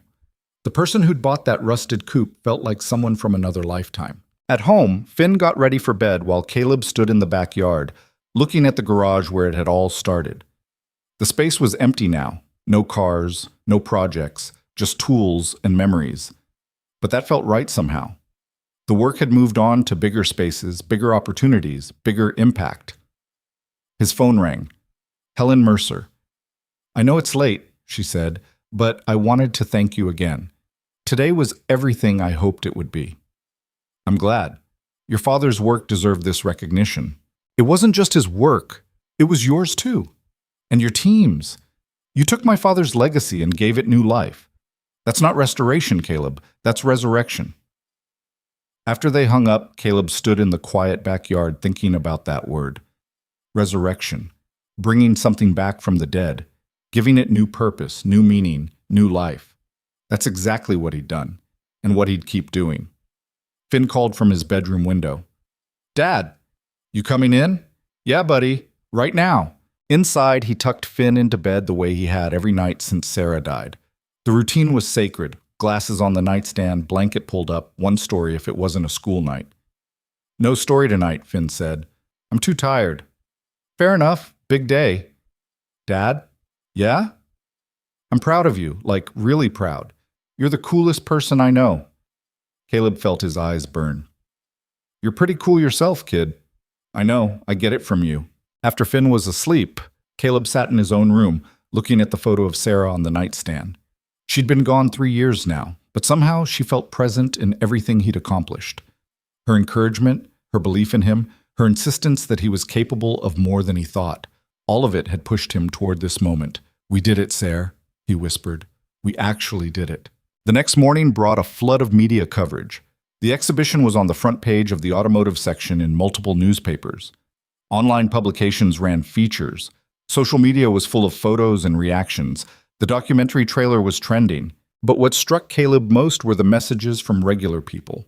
Not collectors or journalists, but folks who'd followed the journey from the beginning. People who'd donated to the crowdfunding campaigns. Teachers who'd shown the restoration updates to their students. Parents who'd brought their kids to see the cars. One email stood out. "Mr. Rowan, I'm a high school dropout who's worked in a warehouse for 20 years. I've always told myself I'm not smart enough to do anything else. But watching you take a $100 wreck and turn it into something meaningful made me think differently. If you can do that, maybe I can do more than I think too. I enrolled in community college last week. Thank you for showing me that it's never too late to try."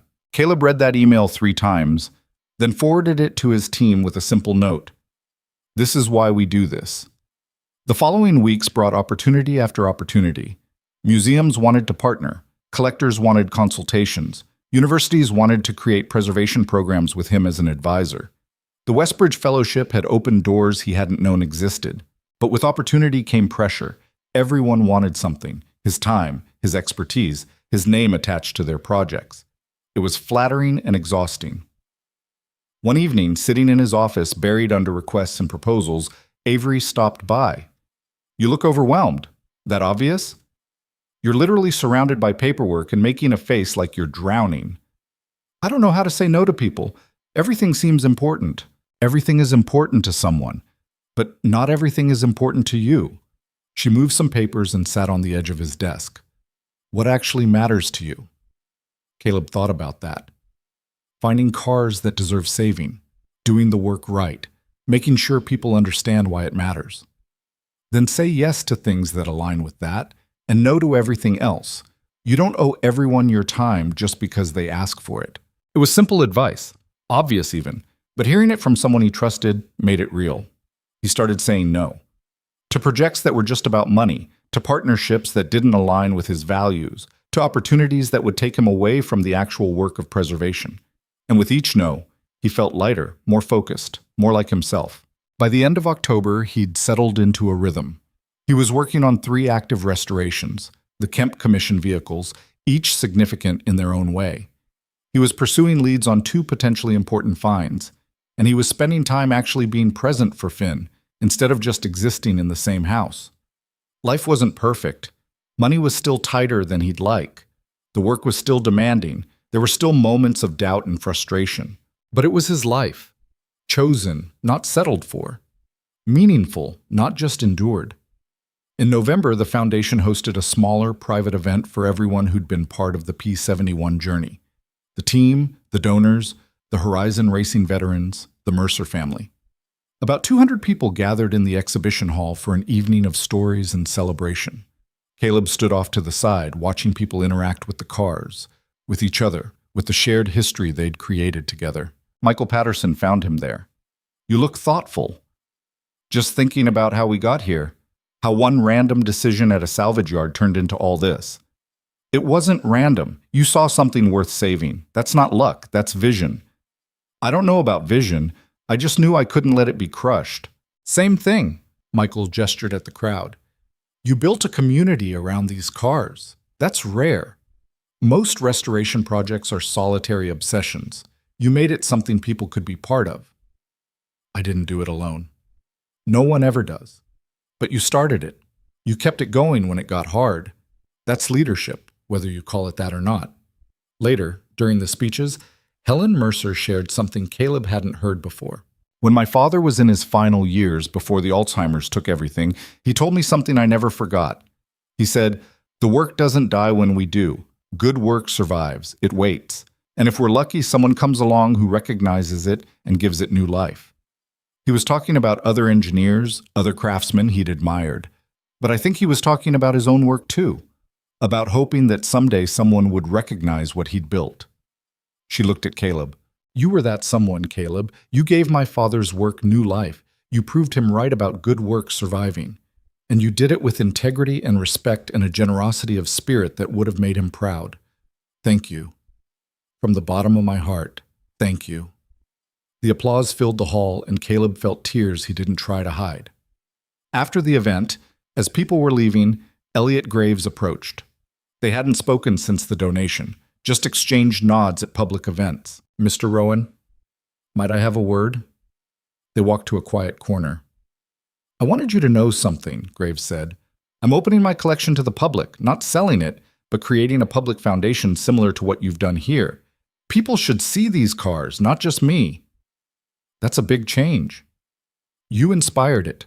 Watching what you built made me realize I'd been hoarding history instead of preserving it. There's a difference I didn't understand until I saw your work." "What changed your mind, really?" Graves was quiet for a moment. "I'm 73, I don't have many years left. And I started thinking about what I'd leave behind. A bunch of cars in a warehouse that gets sold off after I die. Or something that actually matters. You showed me there was another option. I'm glad. The cars deserve to be seen." "They do.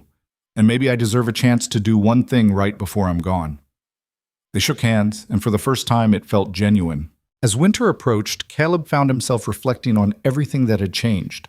3 years ago, he'd been a different person, broken by loss, stuck in survival mode, unable to see past the next bill.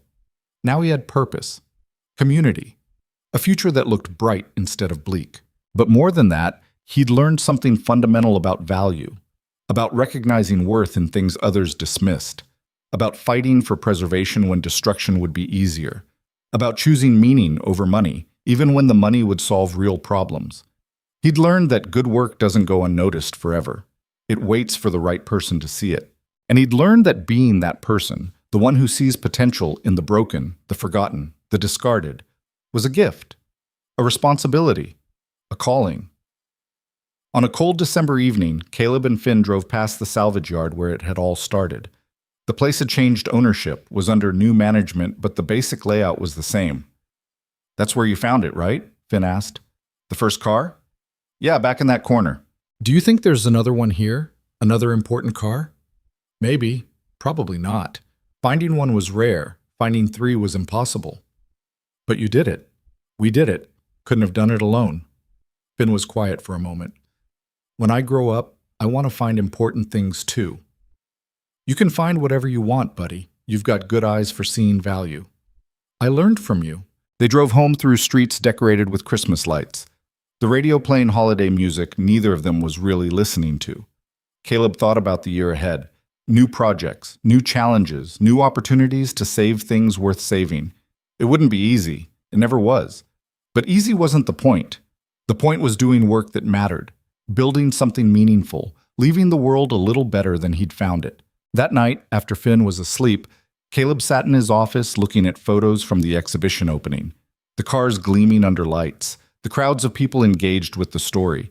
Finn grinning next to P71/E003, the car that had changed their lives. He thought about Avery's mockery that first day, about how far they'd come from that moment, about how judgment could turn to respect when someone proved themselves through action rather than words. He thought about Elliot Graves and the evolution from adversary to unlikely ally, about how people could change when confronted with something that challenged their assumptions. He thought about Jonas Mercer, who died believing his best work had been destroyed, never knowing that it would eventually find the recognition it deserved. And he thought about himself, about the hardware store employee who'd gambled $100 on instinct and ended up reshaping his entire life. The story wasn't over. There would be more cars to find, more restorations to complete, more stories to tell. The work would continue because there was always something worth saving, always someone's legacy waiting to be recognized. But tonight, in this moment, Caleb allowed himself to feel satisfied, to acknowledge that he'd accomplished something significant, that he'd taken a chance and it had paid off in ways he couldn't have imagined. He opened his laptop and started typing an email to the team. "Thank you for making this year incredible. We saved something important together. Let's do it again. Simple, direct, true." He hit send and closed the laptop. Tomorrow would bring new challenges, new opportunities, new decisions about what to say yes to and what to decline. But tonight, he was just a guy who'd seen value where others saw trash, who'd fought to preserve it, who'd built a community around the belief that good work deserves recognition. That was enough. More than enough. Outside, snow had started falling, the first of the season. Caleb watched it through the window, thinking about beginnings and endings, about cycles and seasons, about how nothing truly ends. It just transforms into something new. The cars were safe. The stories were told. The legacy was preserved. And somewhere out there in a junkyard or a barn or a forgotten storage unit, another piece of history was waiting for someone to recognize its value. Maybe Caleb would find it. Maybe someone else would. Either way, the work would continue. Because that's what people who care do. They keep looking, keep preserving, keep fighting for the things that matter even when it's hard. Caleb turned off the office light and headed to bed. Tomorrow, Finn had school.